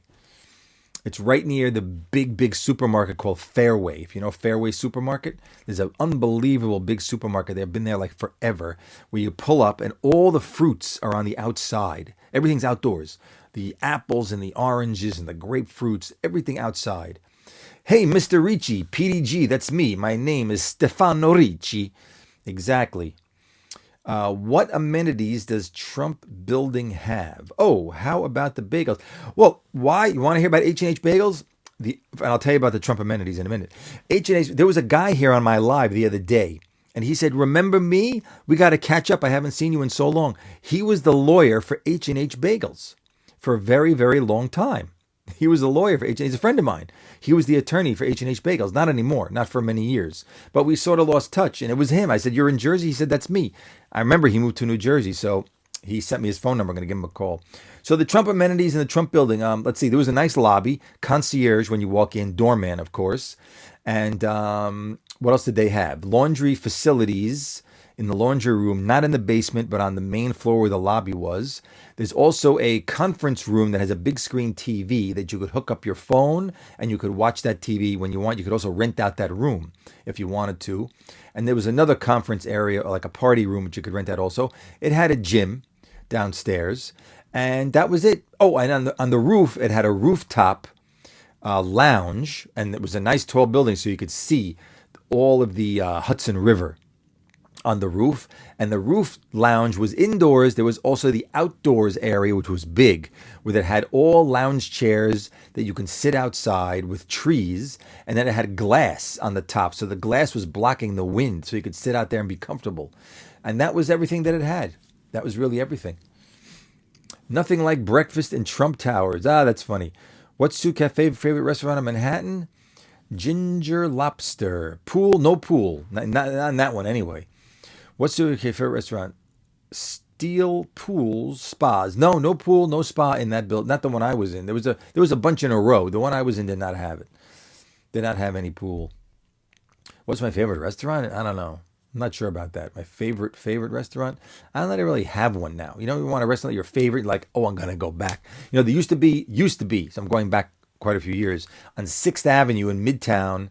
The Sue Cafe, I don't know Benny Blanco, but the guy's getting married to what's her face? Selena Gomez. If anybody knows him, I'd love to make him a suit for his wedding. If anybody knows Benny Blanco, right? Tag him here, Benny Blanco.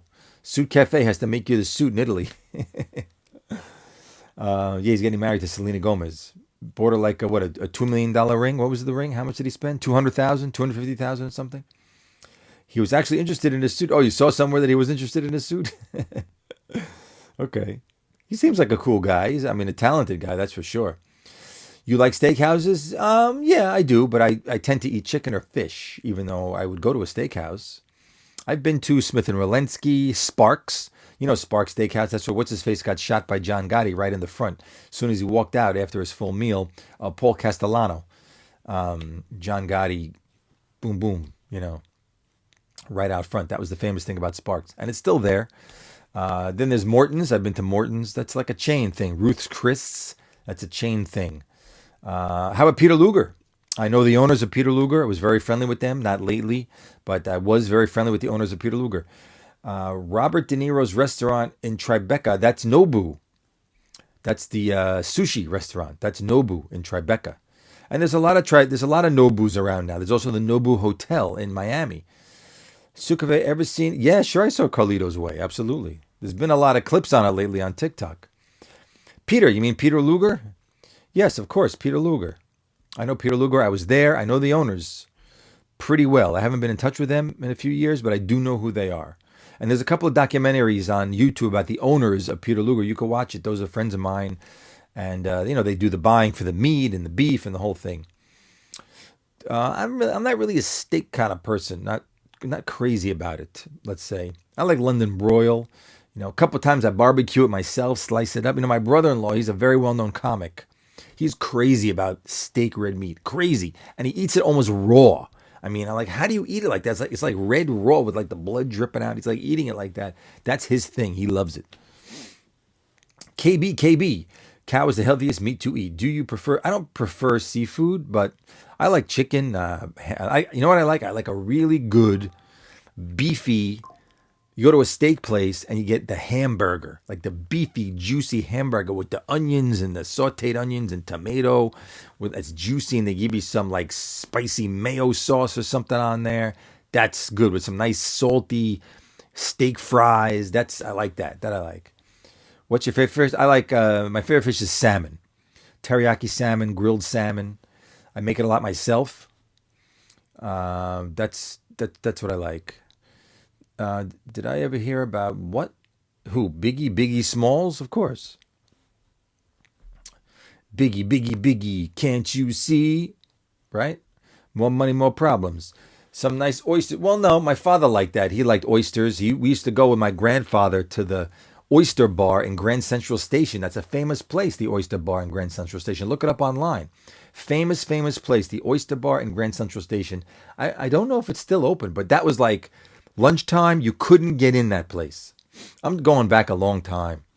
Next time you grill, get shoulder tenders. You're welcome. Okay, I will do that. Did I watch that movie Limitless? I may have. I know the name. I know the name of that movie. Limitless. I watched that movie that's up for 10 Academy Awards. You know the movie up for 10 Academy Awards now? Limitless with Bradley Cooper. I probably did watch it. The movie up for Academy Awards is that Amelia Perez. That was a very interesting movie. First of all, it's all in Spanish. I didn't know anything about it, but I saw nominated for 10 Academy Awards, and it's also Zoe Saldana, and I watched her in The Lioness on Paramount Plus. She was good in that. So I said, all right, I'm going to check it out. So first of all, it's all in Spanish. I didn't even know that. I had to read the subtitles, which I don't really like doing, but I did it. And it's also a musical. But the story is a crazy story. It was like intriguing. You had to watch it. So, and you really had to watch it twice. I already watched it halfway through again the second time. Do they still have any cafeteria type place in New York City with good food? Cafeteria? No, not really. There aren't any cafeterias anymore. Like you could walk down a line and say, give me two of those and one of those.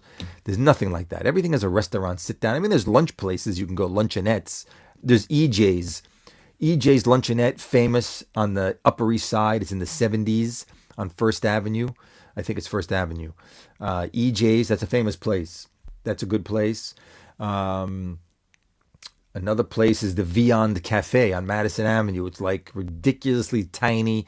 It's like a closet. You can't even, if you want to wait for a table, you got to wait outside. But they're famous for like their tuna fish sandwiches, stuff like that. French fries. They're famous for those kind of things.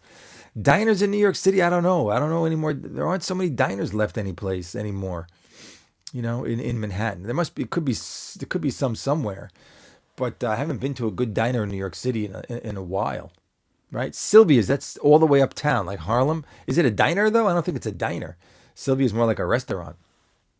I like diners because sometimes at night you get hungry. Let's go out. You get breakfast food, right? You get French toast or pancakes, or my favorite is lox, eggs, and onions. You know, you get lox, eggs, sauteed onions in an omelet. That's my favorite thing. Extra pepper on top. It's rare to find a diner. Yeah, rare to find it, especially one that's open like 24 hours. I mean, in the Hamptons, they used to have them because people stay out late. And then after the clubs are closed, oh, we're hitting the diner. But even those diners, they're all gone now. They're not open anymore late, you know, like 4, 5, 6 in the morning. You want to go to a diner? They're all gone. You know where they have diners? On Long Island. If anybody knows Long Island, they have a lot of diners on Long Island. There you could find some good diners, right? There you could find it.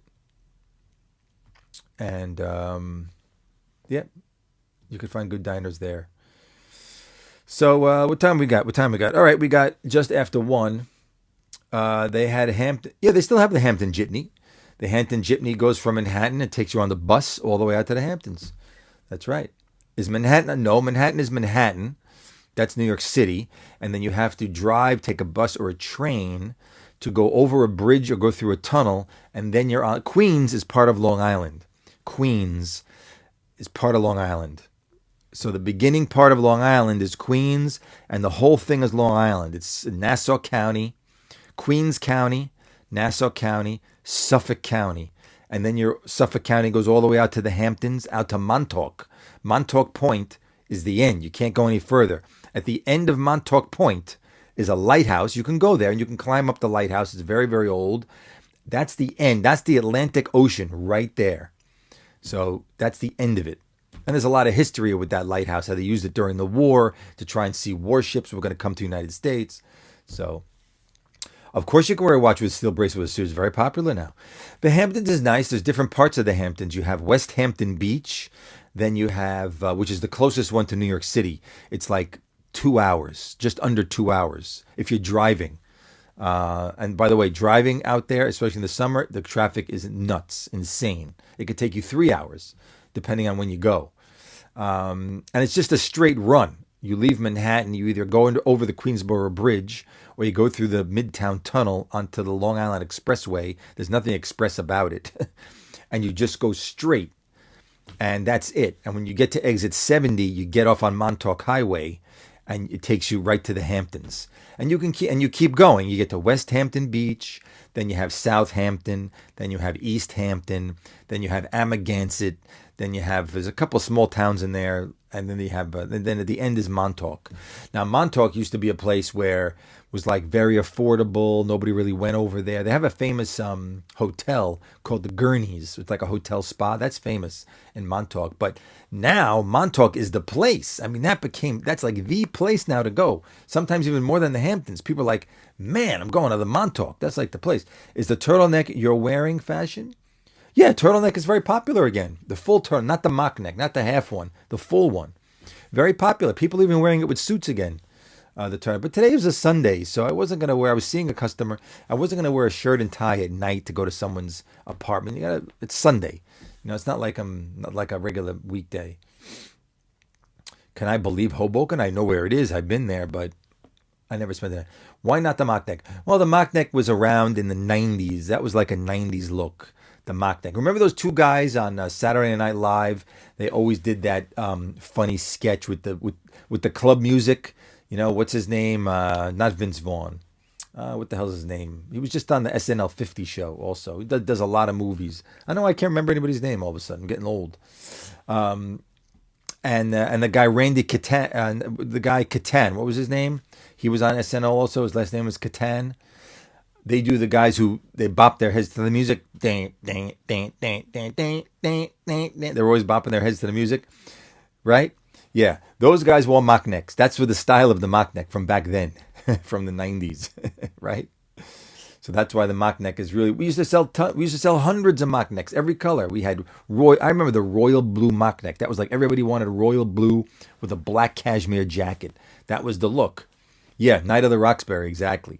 That was the look, the royal blue mock neck with the black cashmere jacket. But we had royal blue, we had light blue, we had black, we had navy, we had red, we had yellow, we had every color of mock neck that you could think of. And they were not expensive.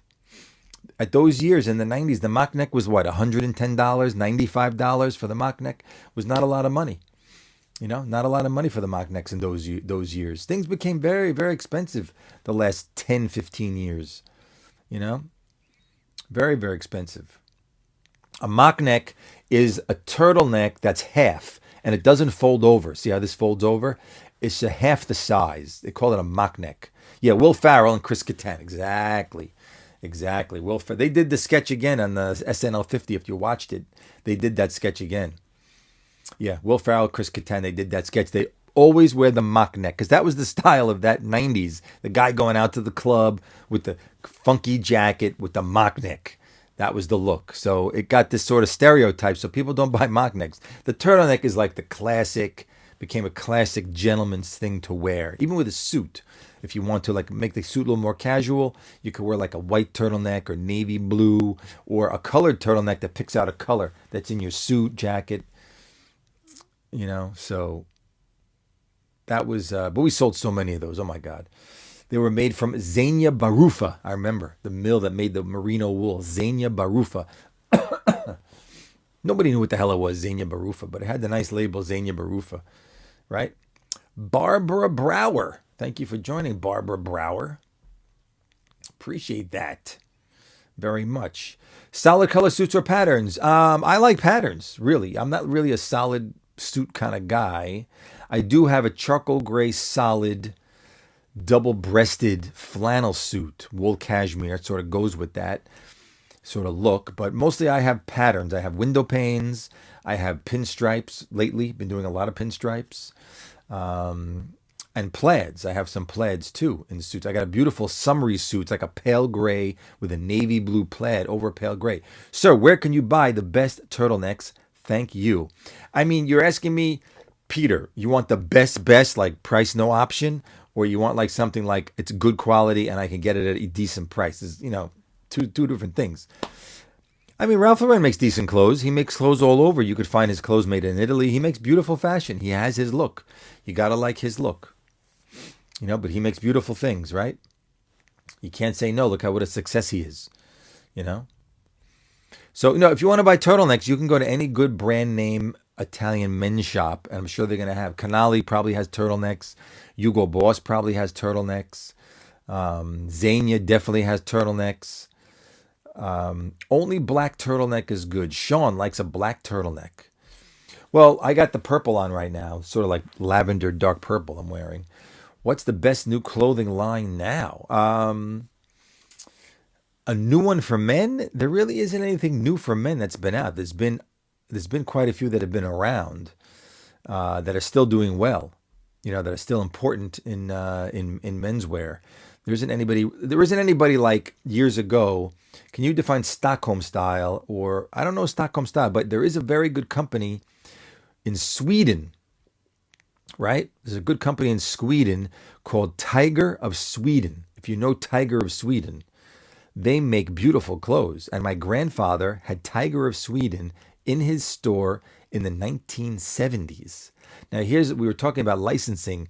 This is something else. When a company has an agent, a company wants to come to another area. One guy says, "Oh, I could be your agent." So they trust him with taking orders. And he will forward those orders to the company in Sweden, and then they will make the orders, and then they will ship the clothing to the stores that the salesman sold to. Now, the company has to get paid. Now, these days, mostly things are paying in advance because nobody trusts anybody anymore. Years ago, everything was, you got terms. I'll pay you in 30 days. I'll pay you in 60 days. Send me the goods. I'll give you some 20% up front, and I'll give you the rest 80% 30 days after I get the goods. It was different deals for everything. You just made it up as you went along. But the agents from the 70s and the early 80s, they messed up the whole business, the agents.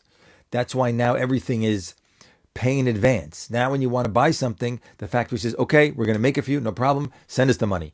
You got to pay in advance. They make it for you, and then they ship it as soon as it's done. It wasn't like that years ago because the agents messed up. So what do you think the agents did? What do you think they did? Jack and Carl, thank you for coming on, Jack and Carl. You are not tonight. Tonight I'm not James Bond. No. Tonight, and I'm also not Colonel Klink. Tonight I'm not James Bond. Leonardo Flores, thanks for coming in, Leonardo. So what do you think the agents did? When you say agents, what do you mean? I mean that a company is in a different country. Let's say you want to be an agent, right? You want to represent a clothing line. So you go to a fashion show in Italy, let's say, and you walk around and you see nice products. Let's say, "Oh, I love these belts. I know I can go into different stores across America. I'll get in my car or I'll fly and I'll drive to the big cities and I'll visit different stores and I'll say, I have this beautiful belt collection from Italy. Would you like to buy some of these belts? Let me show them to you." You try and find the owner of the store and you say, "Let me show you these belts. It's made out of leather and we can do different things and there's different buckles. Would you like to buy some? I could take your order." The owner says, "Oh, I like those and the price is pretty good. I'm going to order some." So he gives you an order of, say, I don't know, 45 belts. Okay. So now you have an order form. It's got 45 belts. You got the name of the owner, the store name, the store address, the whole deal. You get home, and years ago, you would send a fax to the company in Italy. Now you just scan it and email it, right? Or take a photo of it and email it to them. And now the company in Italy has the order from this store that they never knew of, never heard of, never knew existed. But you know, because you're the agent of this company. You have their permission to sell their products on their behalf in America at a wholesale price to different stores so they could expand their business. And you're making a commission on every time you take an order, you're making money from that order. Okay, whether you're marking up each belt for yourself, which is probably not the case, or the factory that's going to make the belts, they're going to give you some commission based on all the orders you place over however amount of time, that season, let's say, right? So now let's say the terms are, like I said years ago, you had 30-day terms. So the factory makes the belts. You tell the factory, oh yeah, nice store. They're going to pay the bill. I met the owner, nice guy. They're in business a long time. You're sort of vouching for them, even though you don't know them so well, right? And what happens? Time goes by. Now it's time to pay. The store has to pay for the belts. So what are they going to do? The store is not really working directly with the factory. They don't know who they are. They know the brand name because they see it stamped on the belts. It's the name of the factory, okay? Maybe they have some cool Italian name like Gianni Baggianini, whatever it is, some Italian name they have on the belts. And you're selling the belts pretty well. You sold them nicely and you still have some left over, but it's only 30 days. You can have them the whole season. Maybe you want to reorder, right? You're an agent. You say, oh, you want to reorder some? You sold. You don't have any navy blue left? I'll make you 10 more navy blues in different sizes. You'll have them in 2 weeks. Maybe you want to buy more. Okay, that could be. But now you have to pay the bill, the original bill. So let's say the original bill is $5,000, okay? You're taking that $5,000 and you're writing your check to the agent, which is you, right? Your company. You have a company because you're making money in America. You're selling in America. You have an American-based company wherever you live, maybe out of your house, or you have an office or something. Who knows? So the agent writes $5,000 to your company. Now you are supposed to take that money and you're supposed to send the portion that belongs to the factory for manufacturing to the factory so they get their money. Right? So what do you think happened with all these agents? And a lot of agents had multiple collections, not just one. They had a shoe line and a belt line and a suit line and a pocket square and scarves. They tried to get as many lines as they could. And there are still people who do that today. They open up a showroom and they find nice brands and they put all the different brands in the showroom. Suits and jackets and pocket squares and belts and all kinds of stuff. And you can go there and they'll try and sell you. Do you carry stock or do you have to order from Italy every time? I do stock some things, but the custom clothing is ordered from Italy each time. I stock the crocodile belts, which I showed here in the past. I stock the ties that I have, many interesting looking, nice ties. Those I stock.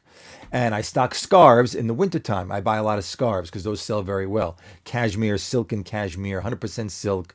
Pocket squares I stock also. I make beautiful pocket squares, sometimes reversible, some with patterns, some with pictures on them. I stock pocket squares. And what else do I stock? I think that's it. I think that's all I stock right now. Shirts have to be made because they're made to the size, custom. Shoes have to be made. And also suits and jackets and coats, all those things have to be made. Although the Cashlana suit that I'm selling now on the website, which is $395 with the coupon Cash 100, you got to try that suit. That's a fantastic suit. I wear it myself. I'm going to wear it tomorrow to show on the live so you could see how it fits. I'm going to wear the Cashlana in the charcoal gray so you could see it. That suit is made to size. So that's not really custom. We're going to make them one by one, but we're going to make your size. Because that can only be for that price. It can't be a totally custom-made suit. It's just not possible. So what happened? Do I sell hats? Sometimes I do, sometimes I don't. I like caps, and I also have the fedora. I have one right here. The fedora hat. I have in navy blue, but I don't have a stock of them. Love the turtleneck. I got a wine color. Oh, I like the wine. The burgundy is very nice in a turtleneck. I like it very much. LD Graham. I like that very much, the wine turtleneck. So what do you think the agents did? Nobody wants to say here, but what do you think the agents did? The agents didn't pay all the money to the factory. They kept the money for themselves. They just didn't pay. The store was paying, stores were paying, and then the agents didn't pay, didn't send the money to the factories. So that screwed up this whole business. So then the factory said, we can't use agents anymore because they're not trustworthy. So we have to come to America and open our own showroom. We have to have our own stores. We have to do it ourselves. And therefore you have all these stores with their own brands. They all have their own offices here. They all use their own people to do everything. And there's very, very few companies that use an agent any longer because the agents didn't pay. They kept the money and they didn't send the money to the factory to pay for any clothes. So that's the whole story with the agents. So that's the wholesale business. If you want to be in the wholesale clothing business, that's what that is. That's wholesale, right? Either you have your own collection that you manufacture it, and you're going to have a showroom, and you're going to sell it to stores at a wholesale price, and then that store is going to mark it up for the retail price, or you're going to represent different collections from different companies in one showroom. Who makes better fabric, Zegna or Loro Piana? I never liked the Zegna fabrics at all. I was never into it. And I sold Zegna for a long time in my stores. I was the largest retailer of Zegna, not for suits, but for the ties. One year we sold 9,000 Zegna ties. It was insanity. People used to buy 10 at a time. We couldn't believe it. The Zegna tie was like, now it's a lot more money. But those years it was $95 for a Zegna tie. That was the most expensive tie we had in the store. $95 for a tie. They were beautiful ties. But we were like, who's going to buy $95 tie? We were a little afraid of it, to tell you the truth. But as soon as we had Zegna, everybody knew it. People were buying 10 at a time. I'm not joking. 10 ties at a time. Now, that also tells you the sort of taste level that I have and my father had, because we picked the silk from Zegna of the ties that we wanted. It's not Zegna telling you, here's the ties, this is what you got to sell. No, you're picking what you think you're going to sell for your store, what your customers are going to like. So because, we were a boutique type of store, we have a very sophisticated taste level of the clothing that we would buy in our stores. That's why we did well, because we were able to figure out what's the customer going to want before they want it. And that was the main thing. Zegna is Italian, yeah. Ermenegildo Zegna. And they call him, that's the real guy, Ermenegildo Zegna. His nickname is Gildo, Gildo, Gildo Zegna. You could look him up online, Gildo Zegna. How did you know what the customers were going to like? Well, you get obviously, the funny thing is, you get a feeling for it. When you see something, you just get a feeling right away. Like, over time, I was like, wow, plaid suits, window pane, with boxes. Everything was I was like, yeah, I love that look. Everything. I try it on. I love this look. So I bought more and more of that. I love that look. And then I would look at a pinstripe suit. I'm like, nah, I'm not feeling the pinstripe. I'm just not feeling the pinstripe. I feel like a banker in a pinstripe. I don't feel it. But this window pane or the plaid or with another color, with a blue and a gray, this feels great, looks great. So you stick with that for a while. As time goes on, your brain forgets about the pinstripes. And then one day you see a pinstripe and you go, you know what? I'm going to make a pinstripe suit. Let me see how that looks. And you try that on and you're like, the pinstripes are going to be big. They haven't been around in a long time. I think the people are going to start liking the pinstripes. So you show a couple of pinstripes, and sure enough, people go, yeah, let me get a pinstripe. I'm done with those plaids. Let me get a pinstripe. It's exactly how it happens. And the other funny thing that happens is your eye tends to sort of go to the same thing. So there were people, like, I don't know where everybody's from. So what's your go-to banquet cologne? Well, the cologne I wear lately is Y by YSL. I'm using that one. Ever that with Russian? Yeah, Russian merchandise or Russian customers? I had many, many Russian customers. When they first came to New York in like the 90s, they didn't speak any English. They couldn't count the money. They would hand you a stack of money like this. They go, you count, you count, you count. Right? And they all loved, everything was Versace. Everything they wanted was Versace. Versace coats, Versace ties. And you had to buy big sizes because the Russians are big people. Right? Big guys drinking the vodka every night. Big. And I had a customer, hey, but I'm having a stressful day today. Okay, sorry about to hear that. So who just joined here? Somebody just joined. I thought I recognized the name. Maybe not. So what was interesting was, the Russian guys in the 90s, very big guys. And one guy invited me to a dinner in Brooklyn, because all the Russians were in Brooklyn at the time, to Rasputin. Rasputin was like a Russian cabaret restaurant. You never got back to me. I'm not good with the internet. I send you a direct. You did send me a direct message? You sure? I'm not sure if you sent me a direct message. I didn't. What were you asking me about? Some clothing? You're asking me about something else? I answered everybody who sent me a message about clothing. Everybody got an answer. I sent the shirt swatches to one guy. I sent pants swatches to another guy. I sent the tie to another person. Anyway, so I went to this Rasputin restaurant, and it was all Russians, and they all came in the fancy Mercedes. Some of them had the Mercedes limousines outside, like the big stretch Mercedes limos. All big guy, everybody dressed up to the nines, like the women with the high heels and the men with the double-breasted suits at the time. And we went in, and you sit down at the long tables, and they're going to serve you a dinner. right? And they're pouring the drinks and everything. And then the show starts. Dry ice comes out and all these dancers are around while you're eating dinner. It's all dancers dancing near you and stuff. And then they come with the water pitcher, right? With the water glass. So they're filling up the water all the way to the top, filling up the water all the way to the top. Your store in your bio, my website in my bio, yes. They fill up the water, and I didn't drink the water yet. And I see a guy sitting on the end, a big, heavy set Russian guy, right? He takes the glass of water and goes, go, go, go, go, go, go, go, drinks the whole thing fast. And I'm like, all right, I'm thirsty too. So I take the water, I take a sip. I'm like, this is not water. This is vodka. They put the vodka to the top of the water glass like this. And the guy drinks it down like it's water, like it's nothing. It was insane. It was just insane. So it was an experience. I did it one time. I went once. But basically all those Russians over time, they all went back to Russia. All of them. They all went back to Russia. All those guys that were buying Versace. We want Versace. We want Versace. We want Versace. We want Versace. Everybody wanted Versace at one time. You know? What else happened at the show? Which show? Which show? Oh, the Rasputin and the restaurant Rasputin. I don't remember so much. It was a lot of dancing. There was men dancing and women dancing, and it was a dry ice came out, and you couldn't see what was going on. It was just the whole scene was like a surreal.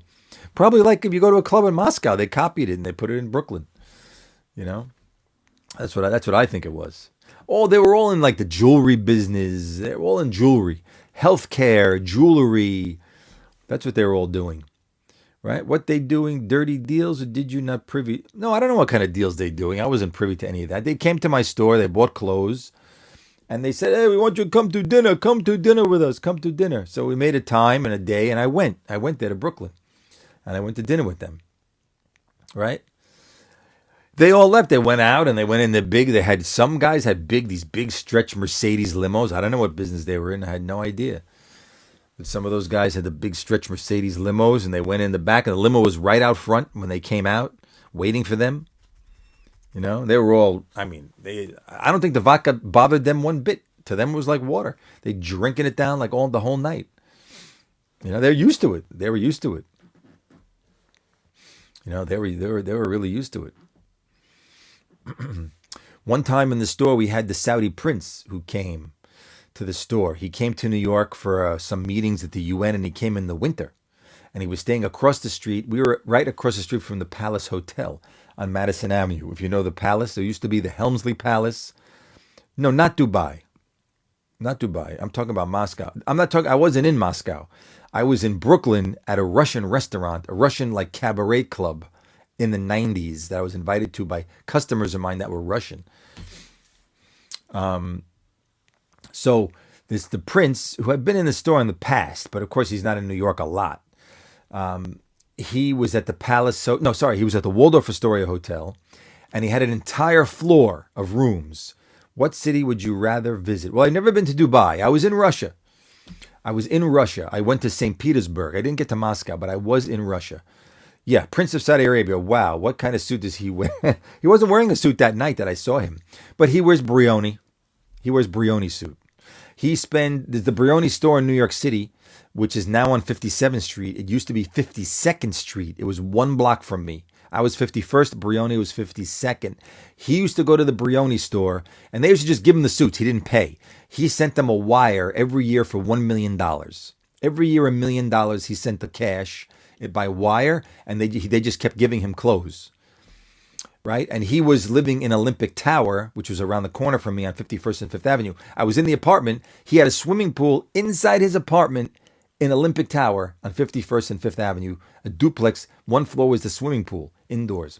Oh, what do I do? Who's asking? What do you do? Zach. You know what you're here before, Zach?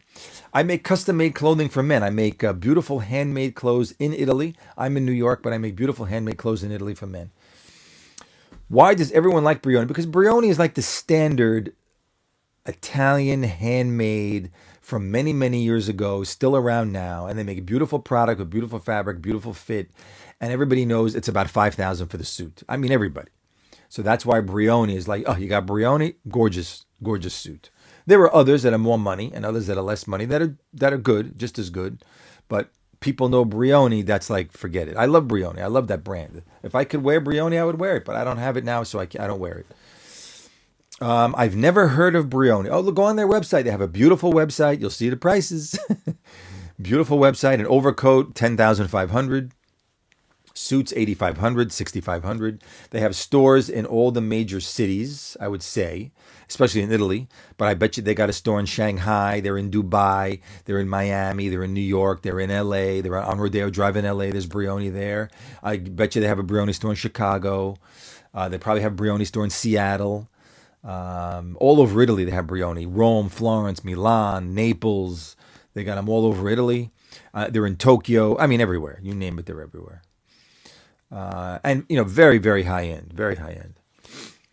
Niccolò Zofrano in Milano. I don't know Niccolò Zofrano. How can you tell a suit in Brioni from the first glance? I mean, can you tell if it's Brioni? There are certain things that might make you know it's Brioni. The buttonhole over here might be by handmade buttonhole. The shoulder is a little more square as opposed to sloping shoulder. It's a little more square, has a little more of a pad here. It's a Roman style suit from Rome. They're made outside of Rome. So different areas of Italy make suits differently. Milan and Rome are very sophisticated, very, structured suits. Down in the south, Naples, it's different. It's softer. It's more relaxed. That's the look down south in Naples. Any recommendations on a first suit for someone?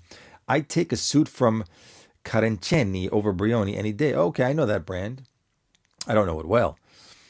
But I have a great suit on my website. That's a perfect beginner suit. That's why I made it. It comes in 3 colors. 2 of them are on the website now, the navy blue and the charcoal gray. It's the Caslana suit. It's a 95% super 150 wool and 5% cashmere. It's a great suit, and it's $4.95, but if you use the coupon CASH100, you could buy it for $3.95 just for a limited time. And it's made to your size, so we're going to ask some information, your neck, waist, height, and weight, and then we're going to make the whole suit. If you want to get in touch and give me more measurements, certainly we can do that. But it's really a nice suit, and I'm going to wear one tomorrow on the live. I'm going to wear it tomorrow all day, so you'll see it on the live tomorrow. I'll be on during the day. I'll be on a couple of times maybe. And you'll see the suit because it fits very well. It's great for traveling. What kind of suits they make in Sicily? I don't know what they make in Sicily, really. I don't really know what they make in Sicily. I don't know of any suits they make there. In the south, it's Naples, really. But they also make some suits in the Amalfi Coast area. They make some suits there too, which are nice, all handmade, expensive. They make some suits there also. Suit Cafe, that's my name here on TikTok. That's also my website. That's my company, my YouTube channel, Suit Cafe. I got great videos to teach you how to fold clothing for your luggage so it doesn't wrinkle, folding a jacket for your luggage so you never have to carry it on the plane again. Who is the best dressed person you ever met? What fabric are you using? If I buy a suit in Italy, will they be different than if I buy it in the US? Well, not if you buy it from an Italian company. If you're buying made in Italy, really made in Italy, like from Canali or Zegna or Brioni, it's the same exact suit that is in Italy. It's the same exact one. They may have a little different body styles because in Italy now things are getting larger.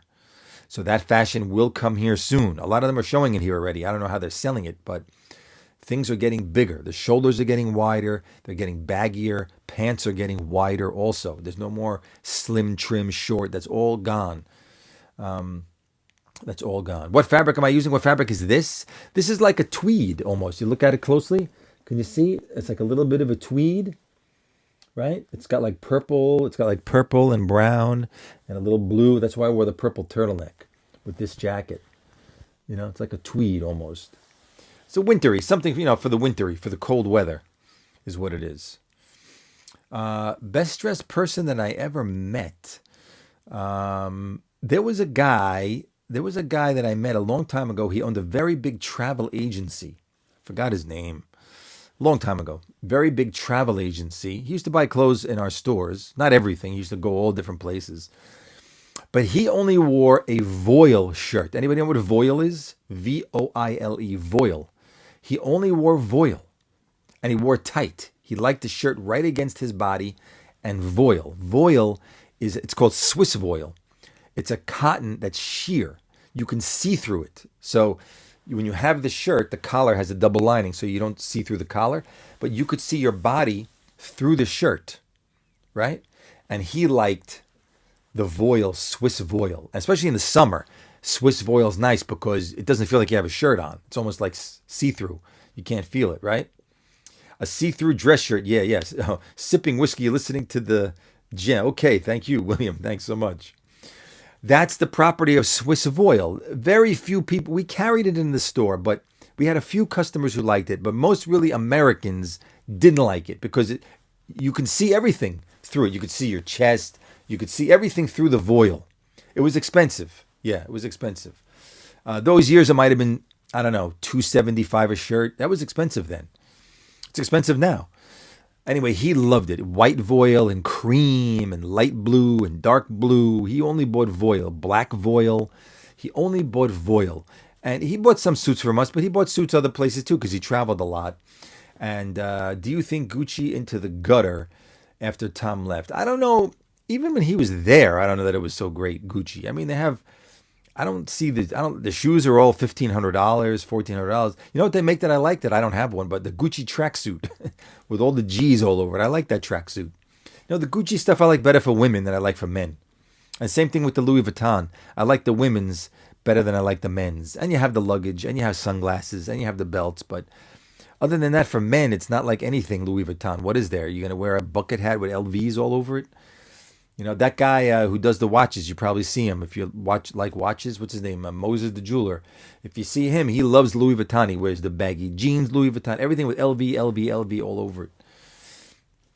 Those shirts are absolutely amazing and hot, and that's what it's for. See, Pacific Windstorm knows. Swiss voile used to be a big thing. Now, could I order it from the shirt factory? I'm sure if I called them and said, can I get Swiss voile? They would say yes, and I can make some shirts from it. Might be very expensive, but nobody wears it anymore. Nobody. James Bond wore voile shirts. Maybe he did. I don't know. You might be right, Michael. You ever meet those watch guys? I never met those watch guys face to face. I mean, I'm always around that neighborhood. I never went over there and said, hey, watch guy. Maybe one day I'll go there, and I'll just go to meet him. Because that guy Moses opened a store now. He's not in a booth anymore. Now he's got a store. This is Gazem Newsom. Gazem Newsom. That's me, Gazem Newsom. How do you design suits that you can wear all the time? Any suggestions, even if it's warm? Well, if you want to wear a suit that's all season, you got to have an all season fabric. That's the important part. It can't be heavy flannel. It can't have cashmere in it. It's got to be 100% wool and preferably a narrow fiber like a Super 120 or a Super 150. And it has to feel nice and light. And you got to look at the grams. How many grams per meter of fabric? If it's, over 300 grams, it's too heavy for the summer. You got to be 250 and under, 270 and under to wear it anytime you want. What's the watch you sport? Do you like jewelry, like gold bracelets? I like jewelry. Yeah, I do like jewelry. I don't wear much jewelry. I wear this bracelet I'm wearing since 1986. This one here. See that? I got it on since 1986. And then I have this I have this watch today. This one here. Right? No one's gonna guess it. Nobody is gonna guess it. That's for sure. And I have a Cuban chain, but a narrow one. My parents bought it for me in Italy. It's solid 18 karat gold. They bought it for me in like 1984, 1983. I'm not wearing it, but that's the chain that I have. And I have a few gold bracelets that I bought in Italy that were nice, 18 karat gold. There's a jewelry store I like to go to there. Bulova. No, not Bulova. It's not a Rolex. No, it's not Rolex. I don't have Rolex. No. Jewelry is true. If you look good. Yeah, if you look good, 100%. One time, a while ago, I did a talk at the New York Lawyers Symposium, something like that. It was a bunch of New York lawyers. They invited me to talk about fashion, about dressing, clothing. And the whole conversation was that you have to dress a certain way in order to get respect and for people to look at you a certain way. And although that's stereotyping, but that's what happens. People. I'll tell you a story what happened in my store. Well, I haven't had a store in a while, so it is a while ago. But I'll tell you something. No, it's not a Rolex. No, it's not Bulova. But I'll tell you something. So I worked in the store on the floor with other salesmen. And that day, it was me and another salesman. And that salesman not only worked for my father, but also worked for my grandfather. And he was a great salesman. No question. He was a fantastic salesman. He could eye somebody up, and when you don't think that, what suits would you sell to customers who are in over a linen? I would get a linen suit or get wool, very lightweight wool, 200 grams, 190 grams per meter. I have those. It's like paper thin, and we'll do unlined. We'll have no lining inside. It'll just be a very thin, almost see-through wool. That's what you need for 100-degree weather, like Arizona or Miami or something. But linen is great. If you wear linen, linen is great. Thanks for sharing. No problem. Pacific Windstorm. If you want to see swatches of anything, I have it. If you want to buy something for me, I can send you swatches by email. Not a problem. The custom suits start like $11.50 for a custom suit, and then they go up from there. Yeah, so finishing the story. So I'm in the store, and the other salesman in the store, and he was a great salesman. If you thought the person could buy, the salesman, if he thought the customer had the wherewithal to buy, he could make a big sale. Where a regular salesman might sell one piece, he could sell 5 with shirts and ties, the multiple sale. He was an expert at doing that, right? Expert at doing it. So I'm telling the story now about the store. Okay, so I'm finishing it up right now. So he was standing on, the store was like a rectangle. So the door was obviously in the front, not really in the middle of the store, it was a little off to the side. A guy walks in wearing like a dark gray suit and like a sweater, like I'm wearing. And he was wearing a long raincoat, and he was pulling a, one of those, like a piece of luggage on the wheels, right? But not a big one, like a medium size that would fit in the overhead compartment. He's pulling this piece of luggage. And he doesn't look like, his suit was not so new, and his raincoat was a little beat up. And he walks onto one side of the store. I was on the other side, and the salesman was on the side that he walked in. So the guy walks in, and he's going slow because the store's like a rectangle. And the walls were filled with suits, double hanging. So you had hanging here and hanging here. So you would look down at the suits, and you would look up a little at suits. And there was separate sections, suits, jackets, stuff like that. I'm going to put a picture of the store, by the way. I think on TikTok I could do a background. I'll put a picture of the background of the store, so you'll feel like you're in the store instead of in my airplane. So the guy walks in, and he's walking towards the back. He's getting a little closer to the back, and the guy is there. The salesman is there, like halfway, and he walks up towards the salesman. Salesman doesn't say anything. No hello. No how are you. No nice to see you. No thanks for coming in. No can I help you. And the guy just walks right by the salesman, and he's still there twiddling with his fingers, whatever he's doing. The guy walks around the back of the store, comes to the other side. Now I'm on the other side. Comes to the other side, right? What did you think of the first episode? I didn't see it. I got to see it. Comes to the other side, and he gets over to me. Now I right away was pissed off because it's my store, and he's the salesman, right? And he's got to make commission to make a living, salary plus commission. And he floats the guy. That's the only guy in the store. It's not like he's busy. It's the only guy.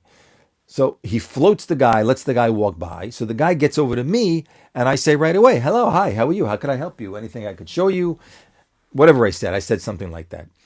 So he said, yeah, what do you have? So I said, okay. So we had a sale going on at the time. I remember the story. You didn't give him the commission. Well, it's a couple of people here who didn't hear this story. So we had a sale going on in part of the store. So I started showing him the stuff that was on sale. So I showed him a couple of pieces. He said, okay. He said, what else do you have? I showed him a couple more pieces. Turns out he wants to, I got him to the back of the store because that's where the big mirrors were, and the dressing room was there. So usually if you got a guy to take his pants off, in other words, you got a guy to go into a dressing room to try on pants, he's buying the suit. A guy's not going in a dressing room, taking his pants off if he's not buying. It just doesn't happen. No guy goes in the dressing room, changes all his clothes, looks in the mirror and says, I don't want it, and goes back and puts his other clothes on and says, thank you very much. That never happens. That really never happens. So your goal was to get the guy to look in the back of the store in the big mirror with the jacket on, see how he liked it, and then say, would you like to try the pants? The dressing room is right there. And if they're really interested, he'll say, okay. He went in the dressing room. He tried the pants. The guy came out. He liked the suit. He said, okay, I'll get this one. So I called the tailor. We had a bunch of tailors down in the basement that worked in the tailor shop. So we would yell down the steps. We would yell, Tony! That was the tailor's name, really. We would yell, Tony! And Tony would come up from down in the basement. Tony was in the basement for 47 years, never saw daylight. I'm not kidding. Right? 47 years he was in the basement. So Tony would come up, and then you leave the customer with Tony. Okay? Tony's doing the fitting. All right? Although I could do the fitting, but I had something else to do. You leave Tony with the customer to do the fitting, and now you go and get some more pieces. The suit that he's got on, get another one the same, lay it out on the table, get some shirts and ties that match that suit. So when he's done with the fitting and the customer turns around, you say, let me show you something that's really great with this suit that I think that could really complement everything that you could really use that you probably don't have. Take a look at this shirt and this tie and that pocket square and let me show you. You want to show you something? Look at this scarf. I put the scarf on the guy and I grab a cashmere coat. I throw the coat on the guy. I put the collar up. I put the scarf. I button it for him. He looks in the mirror. He looks like he walked out of a fashion magazine, and he goes, "What? I won't buy only if the salesman didn't give me enough time." Okay, right. So Bay is here. How you doing, Bay? So the guy looked great. He said, I'll get the coat, I'll get the suit, I'll get this, I'll get that. I said, you need a tuxedo. And he said, yeah, let me see what you have. So I showed him a tuxedo. Now, meanwhile, the salesman who floated the guy, he is burning. He's burning. I see his face. He's like, "Arr!" The guy's burning because he sees that this is a guy who could buy a lot of stuff. He sees it. The guy's picking out a lot of things. And he let him float because he thought maybe his suit wasn't nice or his shoes were old or wasn't wearing the right watch. Who knows what he thought? He tries to stereotype because he doesn't want to get stuck. Here's his thinking. You want to hear his thinking? This is the salesman's thinking. Anybody listening to me here? Nobody's listening. I don't know. Give me a thumbs up. You're still listening. This is the salesman's thinking, okay? And there are salesmen like this all over the place. Believe me, there are salesmen like this all over the place. A car salesman. You ever walk into a car dealership and nobody pays attention to you? Or you walk in someplace and thanks for the thumbs up, everybody. Nobody pays attention to you because here's what the salesman is thinking, okay? The salesman thinks, I see this guy looking around. If I get myself tied up with him and he only buys a small thing, or he takes up my time explaining and he doesn't buy anything, and then another guy walks in while I'm busy with this guy and another salesman takes that guy, and that guy's the guy who's going to buy, I tied myself up with this idiot who's not buying, who's taking up my time, and I'm going to lose a big commission because I'm waiting for the big fish to come in from the doorway. That's the one I want to get. I don't want to tie myself up with the guy who says, I'm going to buy a tie. Can you show me a tie? Okay, I'm going to take 45 minutes to think if I want to buy one tie. There are people like that. But you have to help those people too, just like anybody. I would help a guy for an hour to buy a tie. But I would try and say, you know what? You got to get the shirt with the tie. And let me show you this jacket that goes with the shirt with the tie. You try and keep going and going. Even though maybe for sure he's not buying anything but the tie. But you take the time to show and you show and you show. Because you don't ever know. The next time that guy comes back, he'll say, you know what? I was there an hour. And he spent an hour with me. And all I spent was $80 on a tie. And I was there for an hour. I'm going to go back because you know what I need now? I need a tuxedo for a wedding. And I'm going to buy the best tuxedo they got. And then the guy comes in, and who does he go to? He goes right to me. He says, hey, Phil, remember that tie you sold me? Oh, how are you? Yeah, how you liking the tie you're wearing? I love the tie. Got compliments on the tie. You know what? I need a tuxedo for a wedding. Show me the best one that you have. And then I go right to the best one. Here it is, $2,150. How do you like it? I love it. Let me get it. And there you go. You got a customer for life, right? Man, you would convince me to buy more. LOL. This would have me 10 years ago. Okay. So let me finish the story. Okay. Yeah. Just didn't want to interrupt. No problem. Let me finish the story. What happened? So the salesman is burning. You know why? Because he's thinking this guy is not going to buy anything, or this guy's going to waste my time, or this guy's maybe going to buy one little thing, and I'm waiting for the guy from another guy like Mexico. Usually customers that came from Mexico City or Venezuela, they were big spenders those years, right? Happened to be buying a new car. 3 salesmen never even announced. That's terrible. That's just terrible, right? Repeating customers. Yeah, repeating customers keeps the business going. Without the repeat customers, you can't be in business. So he was burning because that's what he thought when the guy walked in. It turns out the guy could buy a lot of stuff. So I'm talking to the guy now he's not there that long, maybe 45 minutes. I'm helping him. Turns out he owns a company in Michigan, 5,000 employees. He's the CEO with 5,000 employees. Now, I never get involved with people. What do you do? Where do you work? I never ask. I'm telling you my philosophies. Maybe we should do a philosophy on selling, right? Well, see, I don't get commission because it's my store. The store gets the sale, right? If a salesman makes a sale, he also gets a commission and the store makes a sale. So I don't pay myself commission, but I'm working on the floor like all the other salesmen, but I let them take the customers first. I don't take the first customer because they got to make a living from commission. I don't, right? So I don't pay myself commission. So anyway, at the end of the sale, The guy came to the desk. I'm ringing everything up. I'm shipping it all to Michigan where he lives, right? I'll give you commission. Anyway, $18,000 is the sale. 18,000. Okay? So the salesman now is like, ugh. He's like trying to come over and see what is going on. What is going on? He's looking. What did he buy? What is this? Oh my God! He's walking in he's walking in the store. He's walking out of the store. He goes out. He goes in. He goes out. This is the salesman. The other salesman. He can't take it. He can't even sit still. Walking out, walking in, walking out, walking in. I'm happy. I made a nice sale. I met a nice new friend. And by the way, I'm still friends with the same guy. He didn't buy from me in a long time. We're friends on LinkedIn. We talk to each other sometimes. I see him on LinkedIn. He sees me. He says, "Hey, Phil, how you doing? Listen, when I'm in New York next time, promise we're going to get together. I'm going to buy some stuff from you." I mean, we keep in touch even after all these years, and I'm going back to like 2000 and could it be 2010? No, maybe a little later, but I'm going way back, right? So the sale was 18,000. Our boy Suke always selling big money suits like Harvey Specter. So, and he pays with the credit card. Boom, no problem, goes right through. And I said goodbye. Now, here's the thing. If the salesman would have even spoke to the guy to try, and maybe he didn't connect for whatever reason, personality. Sometimes, you don't connect with one guy. We used to call it a TO. You know what a TO is? We had, I can't tell you all my codes because we had a whole separate language in the store that the salesmen could talk to each other, so the customers didn't know what we were saying, right? 99% of his clients pay with Amex. Most of them pay with Amex, and I got a few that have the black Amex. So we had a whole language that we could talk to each other without the customers knowing what we're talking about, whatever it would be, about sales, about discounts, about clothes, about sizes, whatever it would be. We had a whole separate language.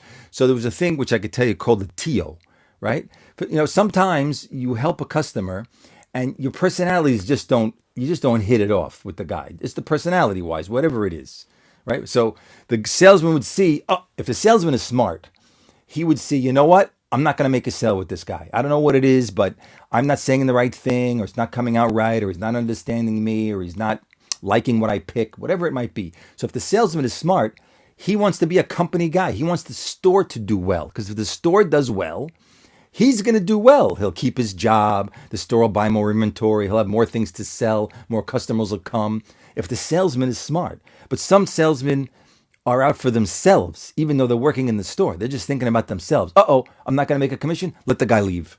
But the smart salesman would go to another salesman and say, "You want to take a TO here?" A TO is a takeover, right? He would say to his buddy, "You want to have a TO?" Or he would come to me, "You want to take the TO here?" He sees he's not making a sale, but the guy has potential to buy. So then another salesman or myself would go over to the guy and say, and we would just start from where he left off, like nonchalant. The guy would back off and you would come in.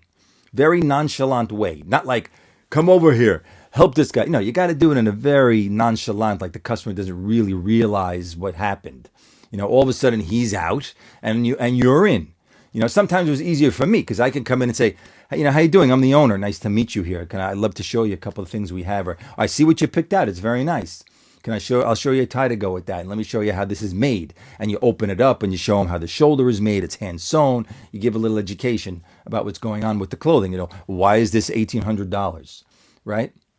You give a little education. It's not like you're selling him. You're not going to sell somebody a suit for $2,000 and force it on them. You're not going to do that. They're not going to buy from you.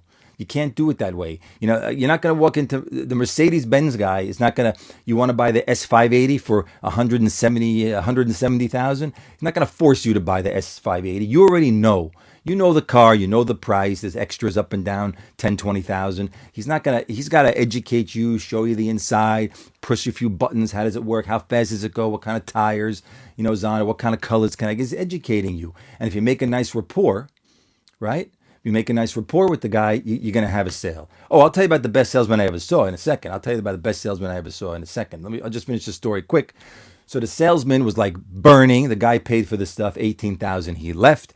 And then usually what I would do, if I was getting a TO from another salesman where he started, I would give the salesman the full commission. Because, he started, it didn't work out. I came in, I finished up the sale. We made some sale, whatever it was, whatever the commission would be. I give him the full commission because sure, he tried. But this time he let the guy float. He didn't even say hello. And I said, "Look, You're not getting any commission on this 18,000. There's no way I'm paying you commission. What would be his commission on 18,000? Where's my calculator here? 18,000, right? $900 commission he lost. He lost $900 commission on the one sale, right? One sale, he lost $1,000 on the one sale, right? And you never know. Sometimes made suits to not by Tom Ford always go. Yeah, Brioni. I like Brioni better than Tom Ford. Yes, thousand. And you never know. Sometimes a customer would give you a tip. Not this guy, but we had another guy who used to come in. He once came to the store. He lived in New Jersey. He owned like a company with. He had a lot of defense contracts, making mechanical parts for the Defense Department. That was his company in New Jersey, and he was a very nice guy, kooky kind of guy. The wife handled all the money. Right? That was 5% commission. That was 5% commission. So this particular salesman, each sale he got 5% commission, and then he had some thresholds for the month. If he reached different thresholds, he can make extra money. Plus, he got salary. So it's not only commission. He got a regular salary for the week, for working the week. Regular salary. He got overtime, 40 hours plus 8 hours. So we got 8 hours overtime plus 40 hours because it was 6 days a week. How did the sales guy react to losing? Oh my God, he was burning the whole time from the beginning because he didn't make the sale because he knew he floated the guy. He was burning. And this was the kind of guy he was. You know, I knew him since I was 6 years old. He worked for my grandfather. Although when he worked for my grandfather, he was in his early 20s. It was his first job he ever got in New York. And he stayed with the family all those years. And then when he was working for me, when my father was already retired, he was in his 50s, right? Now I'm in my 50s. So he was in his 50s then. So he wasn't old, but he was a very good salesman. He was one of the best salesmen. Always, you know, if he had a good customer, if he knew you could spend money, he was able to get the most out of you, right? Maybe he learned his lesson. No, not that, not him. Not him at all. He's just like a very jealous kind of guy. You know, love your suits, brother man. Thank you, Mirzara. So he no longer, well, no, I don't know. I lost touch with him because after all the stores closed 2014 and I lost touch with him. So I don't know what he's doing. I heard he was working in Bergdorf Goodman, which is a big department store. Now, in a big department store, you can't do that because they'll fire you right away. You know, in a small boutique, it happens. All right, the guy works here. I don't want to have to find another salesman. He's a good salesman. I need him on the floor. You can't just get rid of people just like that in a small boutique. You know, it just doesn't work out so well. Encourage more viewers to share. Okay, thank you. But yeah, please share, everybody. Appreciate that if you share this. So that's what happened with that. That's what happened with that sale. He didn't get that sale. Now, he was capable of making big sales. I've seen him. He made a sale for $66,000. He made a sale for $36,000. He made big sales over the years, $40,000. He made a lot of big sales with a lot of nice people, you know. So now the best salesman ever, right, was this guy. His name was Bernard. Now, Bernard was first of all, Bernard was crazy guy, but he was an amazing salesman. Now, he worked for my grandfather in the 1970s. Okay. He worked for my father in the early 1980s. Then he went out on his own and he opened a men's clothing store on Long Island, right? Which later went out of business. And then I don't know where he worked. And then when we were opening a third store, we found where he was and we went to his apartment in Manhattan. We went to talk to him. I'm talking about best salesperson ever, right? And we said, we wanted you to come back and work for us. And he knew the whole family for many, many years. He knew my grandfather for a long, long time. We knew he was a very good salesman. He had something very special, okay? Worked for Ralph Lauren back in the 80s. I made great money on commission, but I did not. Yeah, see, can't float, but you made good money, right? So he said, okay, sure. He was always dressed impeccable. Always perfect suit, perfect white shirt, perfect tie knot, shiny shoes all the time. And he was a tall guy, like 6'3", 6'4", you know. And here's how he would sell. He didn't float people around. He liked to talk to everybody. Very personable guy, right? He could talk to you about anything, right? Yeah, good to see you. Good to see you too. Man had style. Yeah, he had great style. He wore like gold bracelets and he had some fake gold watch, you know, some fake thing he wore. He wore a little makeup on his face so he wouldn't look shiny, a little makeup here and there he wore, like dusty makeup sometimes. But he was able to talk to anybody about anything. Now, because he was such a great talker, here's the thing. I'm back. Because he was such a great talker, right? He could talk you into anything. Even if you didn't, and he knew how to find the people that he was able to get like a power over to really talk them into anything. That was how good he was, right? You think he's telling you the whole truth. Nothing he says is true. Not about the clothes, but about anything else he's talking about. You think, wow, what a story, what a life you have. None of it is true, right? But the person he's talking to thinks, wow, this is a guy, I'd love to stay friends with this guy. Maybe we'll go out to dinner. You know how many customers he got taken out to dinner with their customers, with their wives, with their friends, and he never paid for any dinners because they've invited him. The fanciest restaurants in Manhattan. And he knew all the restaurants, the fancy ones. So if he could somehow conjure up the conversation that they would talk about dinner that night, he would say, hey, I know the best restaurant. I can get you the reservation in that place. They go, yeah, you want to come with us? You want to come with us? If you got us a reservation, come with us. I'll call the Box Tree.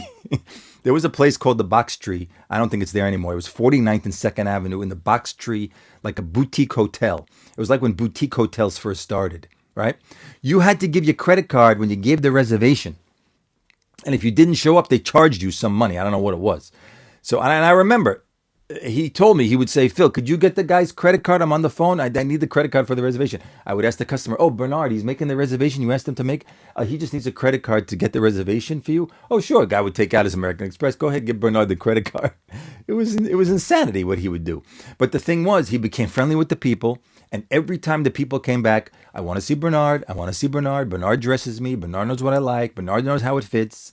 Bernard knows how it's supposed to be tailored for me. Everything, Bernard, Bernard, Bernard. But the thing was, when somebody would come in here was what he was good at. Somebody would come in just to buy one tie, right? And let's say I said like a tie, that guy, he was incredible guy. He was incredible guy. The guy comes in to buy a tie. Like I said, you take your time. Even if someone's buying a tie, the guy would come to buy a tie. The guy left, dropped $5,000. That's exactly Bernard. The guy comes from the tie. All of a sudden, he's in the back. He's buying 2 suits. He's buying a jacket with pants. He's buying a coat, buying scarves, gets a tuxedo, a whole thing. Just purchased the Infinity blue cool wool suit. Can't wait. Great. Where's that from? Is that the Brioni Infinity? Anyway, so that was Bernard, and that's what he was known. Now, Bernard made good money because he made a lot of sales. He had a lot of repeat customers, salary plus commission, but he was crazy, right? He blew all his money. Every week he blew all his money. As soon as he would get the paycheck, all of a sudden he goes out, he comes back to the store with like these giant bouquet of flowers and pieces of trees. I don't know what the hell it was. I go, Bernard, what is all this? Oh, I have to put it in my apartment at home. I have to have my flowers and I have to have my twigs and I have to have my thing. And he gets his check and $300 goes to flowers the same day. That's the kind of craziness he was, One time, right? What did he blow all the money? All kind of stuff. Not drugs, right? That was not him at all. He was a health guy. He was into Buddhism, healthy kind of thing. Not that. He had to buy stuff to show that he had things. That's what it was, And I was always asking me for money and asking for my father for money. And we always gave him money. But, at the end of the week, we had to deduct it from his check. Oh, Bernard, you borrowed $200. I got to take $200 off your check. No, not this week. I need the money. Just take $50. I said, okay, take $50. What am I going to do? He was a great salesman. He was helping the store, right? Customers like him. So, okay, this week I'll take $50. Next week I'll take $150. Maybe I'll have a better week. That's how we always did it. But you can't let him get too ahead of you because before you know it, he owes you $1,000 and I'll never catch up. So, no, he really didn't buy much clothes from the store. Every once in a while, he wanted a new suit or a new shirt. Not crazy buying stuff like that. He bought stuff from the outside. I don't know. Yeah. One time, I'll tell you another story. One time, I was only in his apartment a couple of times. One time, he rented a new apartment, right? And he wanted us, my father and I, to come see it, what he rented. So we went to the apartment, And it was a nice apartment, like a pre-war type thing, you know. So he went to the apartment, and there's no furniture. There's nothing in the apartment. Absolutely nothing, right? So what happens? Somebody comes over. I guess maybe a friend coming to visit him or something. So we were leaving, right? My father's, oh, we're gonna go. So we leave. We go down to the lobby to leave, and then Bernard comes down, right? And he's sort of standing on the side where the doorman could see him. And then all of a sudden, the doorman is taking the furniture from the lobby and putting it in the elevator. The furniture, you go to a lobby in a building, they have furniture, like a couch or a couple of chairs that people could sit and wait for the taxi or the Uber. I mean, no Ubers then, but whatever it was. The doorman is putting the chairs from the lobby in the elevator with Bernard, right? So what Bernard was doing, because he had no furniture, he had no money to buy furniture, he gave the doorman $100, right? And when he had a guest coming, the doorman would put the lobby furniture in the elevator, and he would put that in his apartment. He put the lobby furniture in his apartment for when the guests came, and then when the guests left, he put the lobby furniture back in the lobby. It was insanity what was going on. Then he rented this apartment. Yeah. Did he have a bed? I don't remember if he had a bed, but it was insane. Then he rented another apartment. He got this guy. He couldn't rent an apartment because he had no money, no credit, no nothing. So he found this guy renting a condo, right? Because a condo, sometimes maybe they don't check your credit. You're doing it from an owner, not like a management company, right? So there's a building on. Look up this building online, New York City. It's called the Corinthian. The building is still there. It's a big high-rise building with these rounded windows. It's right on First Avenue, like 39th, 38th Street. It's a very high-end, nice, sort of nice area, nice building called the Corinthian. Look it up, all right? Corinthian. So this guy owned a condo. It's in the newspaper, wherever he found him, renting the condo. So Bernard wanted to live in the Corinthian because fancy building, right? He wanted to be in that building. So he wanted my father to co-sign. My father said, no, I'm not co-signing. Anyway, he convinced the guy to rent him the apartment. I remember he was paying, just looked it up, stunning building. Definitely stands out. Yeah, huge. It's a huge building. If you go right on First Avenue, it's like a colossal. How many floors in that building? 50, 60 floors? I don't even know how many in that building. He was on the 38th floor, I think, Bernard, at that time. Was on the 38th floor, had a one-bedroom or two-bedroom apartment rented from this guy. He was paying like $3,800 or $3,900 a month rent, right, at that time. And he did some decorating on his own. He wanted us to come see the apartment in the Corinthian, right? So after we closed the store, we drove over there. We went to see the Corinthian. So we walked in, right? You got to get to where 6. Oh, it's 2 a.m. All right, I'm going to stay on a few more minutes, and I'm going. I can't stay. Every night I'm staying up like crazy late. I'm coming on tomorrow during the day. Don't worry. So we go to his apartment, and he's got the whole place set up with like lights. Every corner has a light with a beam coming out, and a beam coming there, and a beam coming from another place, and a statue with a beam. And then his bed, we saw the bedroom. He's got pillows with lights on the bed, right? Please wear the suit tomorrow. Yes, I'll wear the Casualana suit tomorrow. You can see how it fits and see how it looks. I will wear it because I'm telling you the truth. That suit cost me, I told you the cost last time. It cost me $255 to make that suit. Completely done. $255. Then I got to ship it from Italy. Then I got to ship it to you for free wherever that is. So $395 is a great, great price. And when you get it, you're not going to believe it. I'm telling you. You're just not going to believe how that suit fits. And if you don't like it, give it back to me. I'll give you your money back. As long as you don't tailor it. Just give it back to me. I don't care. So, all these lights. He went out. He bought all these lights, and this is before there was like LED lights that were $10. You know, on the bed behind the pillows, he's got lights shining up to the ceiling. It was just insanity. And then he went to the bookstore and he bought all these books to put in the shelves, just so there could be books in the shelves. That's what he would blow all his money on. Right? He wasn't eating in every day was a slice of pizza. That was his whole lunch every day, slice of pizza. He's not a coffee drinker, you know? So anyway, but he was a great salesman. And then after we opened up a store in New Jersey in Hackensack at the Riverside Square Mall. We brought him to that store when that store got started. And then there was a guy, we kept that store for 1 year because I was closing my store in the city at 7:30, driving to New Jersey, closing that store at 9 o'clock, then driving back to the city to go home. it was like way too much work.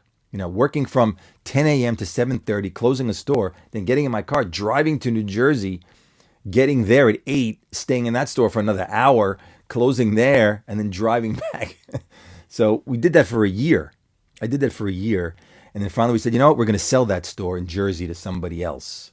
And Bernard was already working in that store, right? And he found a little house in Hackensack, and he got a customer of his to give him a mortgage on the house. Listen to this one, right? That's the time you can get a mortgage. You just had to sign your name. You got the mortgage, right? Small little house in Hackensack. He was close to the mall, so he was close to the store. He left the city because all those rents he couldn't pay anyway. And he got a little house in Hackensack, which I never saw the house. And he got some customer who was a mortgage broker in Virginia. He was a very good customer in Virginia to give him a mortgage for this little house in Hackensack. And guess what happened? Also, that blew up over time. And then he got another house somewhere. Anyway, he stayed in New Jersey for a while. And after that store closed, he didn't come back to the city. He started working in Bloomingdale's because Bloomingdale's was in that mall. And he became the top salesman in Bloomingdale's in the Zegna department. And he ran the whole department for Zegna in Bloomingdale's. And he was so good that Bloomingdale's took him out. Zegna took him out of the Bloomingdale's store. And they put him in a Zegna store. They put him someplace else in another state. They moved him there. And he was the manager of the Zegna store. I forgot where. And then that's what he was doing for a while. I don't know where he is now. If I could find him, I would call him. I would 100% call him right now if I could find him. But I can't find the guy. There's no way. That's the kind of guy. That's the kind of guy that he's down on the floor and then he's right back up. And then he's down on the floor again. He's right back up. That's exactly the kind of guy that's exactly the kind of guy that he is. He's down and out, and then all of a sudden, boom, he's back, right? Are good salesmen born or made? Good salesmen are born. You got to have something. Somebody can teach you, right? Good cut for thinner guys? I have plenty. I have plenty of good cuts for thinner guys, absolutely. I think they're born. You have to look. My brother worked with us for many years in the clothing stores, right? Oh, good night. See you tomorrow, hopefully. And I'm going to get off soon too. My brother worked with us. My brother's, great. He could sell, but he didn't like selling. He's in the hospitality industry now. He said, I'm gonna do something else, but I don't want to sell anything. And that was his thing. Me. I like it. It's a psychological thing. I don't know what it is, but I like the clothing business. That's the thing. I like the clothing business. I like the fabrics. I like picking out the cloth. I like making the clothing. I love when the clothing comes in and it's made. When you see what you were planning on making and it comes out and like, wow, look how this came out. Look how it fits. You get excited about, how often did you sell suits for women? I really never did sell suits for women. Here and there. I saw a few women would come to the store and they want to buy a man's suit, and I tailored it for them a couple of times. I have a few wives of the customers I have that I made custom suits for them. A few. Now I have a woman who wants me to make her a raincoat, a woman's raincoat, because she saw the man's raincoat I made. She wants the same type of thing for a woman. I can make for a woman. The factory I work with in Italy, they make women's. 100% they make women's, but it's a different business from me. The measuring is different. The cuts are different. It's all different. So I don't say, look, I'm in the women's business. Let women all buy all this kind of stuff. I don't do that because it's not really what I'm really an expert at. It's the men's that I know. I've been around it my whole entire life. I was born into it, the men's business. I got a million stories about everything, about clothing stores, and my grandfather had stores, and my uncle had stores. Everybody had stores. My other uncle had shoe stores in the city. He sold shoes. So, that's my uncle had a store in Greenwich Village called the Stag Shop. It's not around anymore, but it was a very hip store. One side of the store everything was made out of leather. It was all leather pants, leather jackets, leather vests. It was in Greenwich Village. So that was those kind of customers they needed. They needed leather over there. Right? It was all Fifth Avenue. It was on 8th Street between 5th and 6th Avenue on 8th Street in the Village. So near NYU, around that area, Greenwich Village. So they had guys wanted leather pants, leather jackets, leather shirts. So they had a lot of leather goods in that store. Leather was big at one time. Leather was a big, big business, but you had to be careful someone didn't want to steal it. Because if you put a beautiful leather piece in the window, somebody would break your window to try and get the leather out. Now they break the window for jewelry. I don't think anybody's breaking windows for clothes anymore, unless it's like Louis Vuitton handbags or Birkins or whatever. But they used to break a window to take a suit years ago. One time, my grandfather's store on Lexington Avenue, 55th and Lexington, in the middle of the night, somebody shot the door. The door was glass. Somebody shot the door with bullets. The store was closed. Nobody was there in the middle of the night. Somebody shot the door with bullets, and the whole door shattered to the ground. Just the door handle was left. I got there in the morning. I was a kid with my father. The door handle was on the ground. The glass, the door was on the ground in little pieces. But behind the door was a gate, so you couldn't get in the store. Everything had gates, and they had those big metal ones, the old style, where you pull them across like this. Not like fancy new ones like we have now that roll up and roll down. But even gates, I don't see stores with gates anymore. Years ago, every store had a gate. When you close the store, put the gate down. You're afraid someone's going to bust your window and get in and grab all your clothes. But I don't see that stores even have gates anymore. Do you have to fire salespeople sometimes? Yes, I did fire. I'm currently in pilot school. One day I will get a pilot suit from you. Yeah, maybe we can make a pilot suit. I never made one. Maybe we could do something like that. Could be possible. Yeah, I did have to let people go sometimes. It happens sometimes. Not all the time, but, sometimes somebody's just not good at selling, or, I don't know. They don't come to work on. There was one guy who wouldn't come to work on time or any time. I remember his name was, what the hell was his name? His name was, I could see his face. I can't remember his name. Anyway, a few times, when you're counting on somebody to be there, he didn't come to work. So I called his house, and his mother answers the phone. He was living with his mother. That's okay. His mother's answering the phone. And I said, what happened to him? His mother only speaks Spanish. So I knew some broken Spanish. I said, I said, when is it? I said, when is the time is he coming to work? So I hear her banging on the door. She's banging on his bedroom door, yelling his name. He's home in the house, in the bedroom, banging on the door, calling his name. What the hell was his name? Not Castro. What was his name? Not Sergio. Shoot, I could see his face, but I can't remember his name. You should start a podcast interviewing people and telling. I have a podcast. It's called It's All Been Done Before. If you want to listen to it, you can. It's on Apple. It's on Spotify. It's on my website under media. It's called I think he had depression. That's what I think. I think he had depression, and sometimes in the morning he just couldn't get out of bed. That's what I think. It's called It's All Been Done Before. And I have people I interviewed on that podcast. And why is it called It's All Been Done Before? Because most businesses have been done before. I mean, even launching rockets to outer space has been done by NASA. And now SpaceX, Elon Musk, is launching rockets to space. But he's doing it differently. He's doing things different, and he's making it a very successful thing for himself because it's a little different. So these are people who are in a business, and how do they take the business they're in and make it different for themselves to become successful at that business? Now, I haven't had a guest in a long time, and I'm thinking of going on and just talking by myself on the podcast, just like I'm doing now, pretty much just talking on the podcast for an hour, just about all kinds of things. You do? I'll definitely check it out. Yes, I do have a podcast. It's called It's All Been Done Before. And I don't remember how many episodes are up there, but I have some nice guests on there. And also some of those podcasts are on YouTube. You could watch them because I recorded them on Zoom and I separated the audio and I put it on a podcast. I'd love to hear you talk more on podcast if you do. Yeah, I'm going to do it. I decided. Even if I don't have a guest, I'm going to go online by myself and talk about something interesting, and hopefully people will find it interesting. I met somebody who was the vice president of the Wine Spectator magazine, a woman, Wine Spectator magazine, and she was going away, and I said, I'd love to have you on my podcast. I don't know really anything about wine. We could talk about the business of wine, what the different wines are. Do people collect wine? Did they collect wine just for the labels? I've heard people collect wine just for the labels. They didn't even drink the wine. So we could talk about all those things, and I thought it would be good, but I've emailed her a few times. She hasn't answered me back, so we'll see. It's 2:20, crazy, good night. Okay, I'm going to say good night too, Justin, because it is 2:20, and I got stuff to do tomorrow. Even tonight, I got some stuff to do still on the computer. Everybody, listen, thank you so much for joining. Appreciate you hearing my stories. I will come back and have more stories.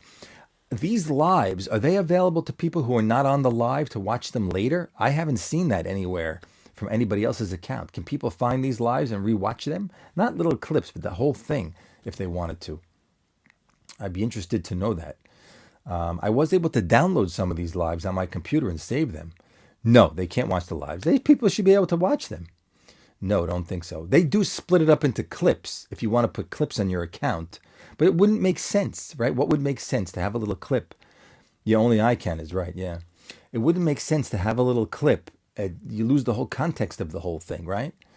But I did download an older one, you know? I'm coming on tomorrow night. I'll come on tomorrow night. Yes, I'll come on maybe also during, I know the day is probably hard for people because people are at work, you know? But I can't come on until 2 a.m. I just can't do it. Messes up my whole next day, you know? If you stream in YouTube, people can rewatch. I did stream in YouTube. I was on the other day. I did a live stream, and I was on for like 12, 15 minutes just talking about the Casualana. You're right. You're right. But I like this because I get a lot of interaction here with all of you people. Yeah, maybe in the afternoon. I don't know. Maybe I'll come on in the afternoon. See what happens. Right?